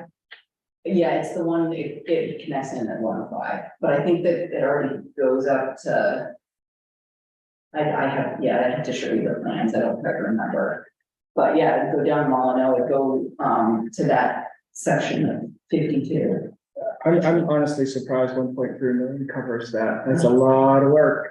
Yeah. We shall see what comes from, you're gonna send it out for our, Oh, yeah, I mean, it's federal funding, we're gonna have to go through the whole process with it. And I think the state is gonna probably get involved as well. what else, Audra? So there's that one, the DEP released a report, within the last few days about the amount of forever chemicals discharged by each wastewater, treatment facility in Maine, so they looked at all of them, so. You know, the municipally owned ones, the paper mills, everything. So, of the list of all of them, Camden was 24th on the list, which is likely due to the fact that we, accept and treat the leachate from the solid waste, so that puts us up fairly high on that list. And because our PFAS concentrate is elevated, we're participating in a comprehensive study that the DEP is doing to look at sort of the entire collection and treatment process at our plant. And that's free for us to participate, and we're the chosen few. Do you have any documentation on that? I do, That's a huge I thing. can send the spreadsheet around to everybody. If that needs to be brought to the micro solid waste meeting. Bangor's number one, if anybody's interested, Well, of course, because they have the landfill too. right? Rockland is like 10 or something like that, because they do the same thing. It's a lot going into Camden Harbor, which is. I've got it all, it's all about wastewater. So we're about a month away from the completion of the wastewater treatment plant redevelopment. And, I'm working with Rural Development, who's our funding and financing partner on this project, part of this is that they schedule open house events. We'll get the congressional delegation to come because it's RD funding, so that's federal funds. It'll be a ceremony for the community and a chance for everybody to see the new plant. I was there yesterday. If anybody was ever in the old dewatering building, it's quite a change. It's, so anyway, that's probably going to be something that would be in the fall, September, October. How are they coming along with taking down the fence? One of the planning board stipulations for the site plan approval was, right now they have the entire facility, which is 3 acres, fenced with barbed wire, when really, and it's, blocking the river walk and all kinds of things, when really only a little bit of it is actually dangerous. And they were supposed to be working on that. Can you just maybe- I don't know if that was in the contractor scope of work, that we get out. I'm sure it wasn't their top priority, but. Yeah. So another thing, and this will be it after I do this. So I really want to thank the residents of Pearl Street. They've been amazing. They've been so patient. They've been really gracious. So, given how impactful that project is on their street, it's been really wonderful with the residents. They've been great. So we found quite a few perimeter drains and cellar drains that were tied into the sewer system. Old stormwater lines that were tied into the sewer system, and they've all been separated out. So that's been a huge success in terms of sources of I, that were going to the Baby Street pump station, because everything from Pearl Street goes there. So that's one of our problem areas that, is, specifically in the DEP's consent agreement. So, it's been, difficult where we hit ledge and, other sort of problems like that. But in terms of the goal of removing fresh water from the, this, wastewater system that was causing those, sanitary sewer overflows, it's been a real success. So the stormwater work on that project has been complete, and there's only about 3 to 4 more services that need to be tied in. So the area between John Street and Park Street, all the subsurface infrastructure is in now, and that's all complete. So they're going to begin recycling the pavement the week of August 7th, paving the week of the 14th, and then putting the curbing in the week of the last week of August, and backfilling and paving all the sidewalk work for the first week of September. For Park and John. From Park to Draw. So from Free to Park Street, all of the same work will be done, but we're looking at a completion date of late October. So that's it, Well, they did promise before Halloween. before Halloween. So that's my Pearl Street update. Will the, I missed the time frame on the sidewalks because school's starting in September. Was that, So it's close? it's close for the John to Park, but then from the Park to Free, it will not be finished Okay, for the school, the beginning of the school year, but by October, it should be ready for So- people to walk on. should we, talk with the superintendent and just have them send out a notice or something? Just, I don't know if we should, or maybe we don't say anything for I think- liability purposes, I or, think it's worthwhile, we're gonna have to tell them anyway, for the Yeah. bus routes. okay, What's going on, so we'll be in touch with the, okay, the superintendent and transportation director to let them know what the schedule is, so they Yeah. know roughly when they can expect to be able to send buses down. yeah, well, just parents just send their kids out the door and, maybe they don't send them, maybe they drop them off that week instead of sending them down, Yeah, I mean, trying to find their way through people's lawns. yeah, That's all I'm thinking, yeah, because I know a lot of kids use that. it's a thoroughfare, that's. for Yeah. sure. Yeah. Anyways, Yeah, so those are my updates. Select board reports, Chris, I have nothing to report. Sophie, So 2 things, the newsletter from the Citizens Advisory Committee is available and it has been distributed. And I encourage everybody to read it because it gives a really cool account of the dam operation tour. Which was really successful, by the way. We had over 70 people come. We needed 2 buses in the end to bus everybody around. And I think the committee is working on organizing a second one because it was so popular and there's still so many questions. So this summer, the committee is going to try to create as many outdoors events on the river as possible so that the public can come and ask questions. The second thing is I had the pleasure to put water data loggers at the Montgomery Dam and the Knox Mill Dam with Luke and Tim. And that was really fun and interesting. And so we're gonna, the data monitoring plan is ongoing. So now we have put all the data loggers at the 3 dams and we're starting to monitor the data, and Tim is going to train volunteers that can go and pick up the data loggers and collect the data and show it. So that was exciting. thank you, Sophie. Allison, I think I've already interjected it in other points in the meeting, so, Stephanie, I just have 2 things. I met with, is it Lauren from the, Yes. Oh, you met with her. yeah, Good. I met with her, had a really great conversation with her, so just, if you have had her reach out, she's really easy to talk to, so. oh, wonderful. Yeah, I'm doing it tomorrow morning. So, yeah. And then today we had the cemetery committee.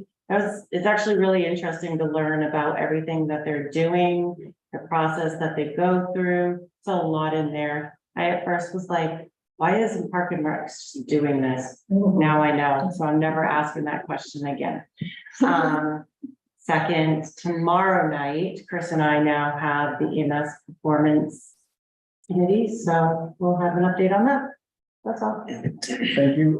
The only thing I have is, the planning board did meet, Thursday of last week.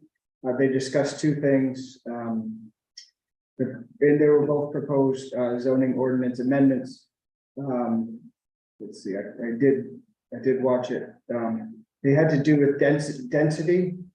Let's see, affordable housing and density. And if you want to see what the planning board did, that, video is available on YouTube. Make the motion that we adjourn. Second. Motion made and seconded, all in favor?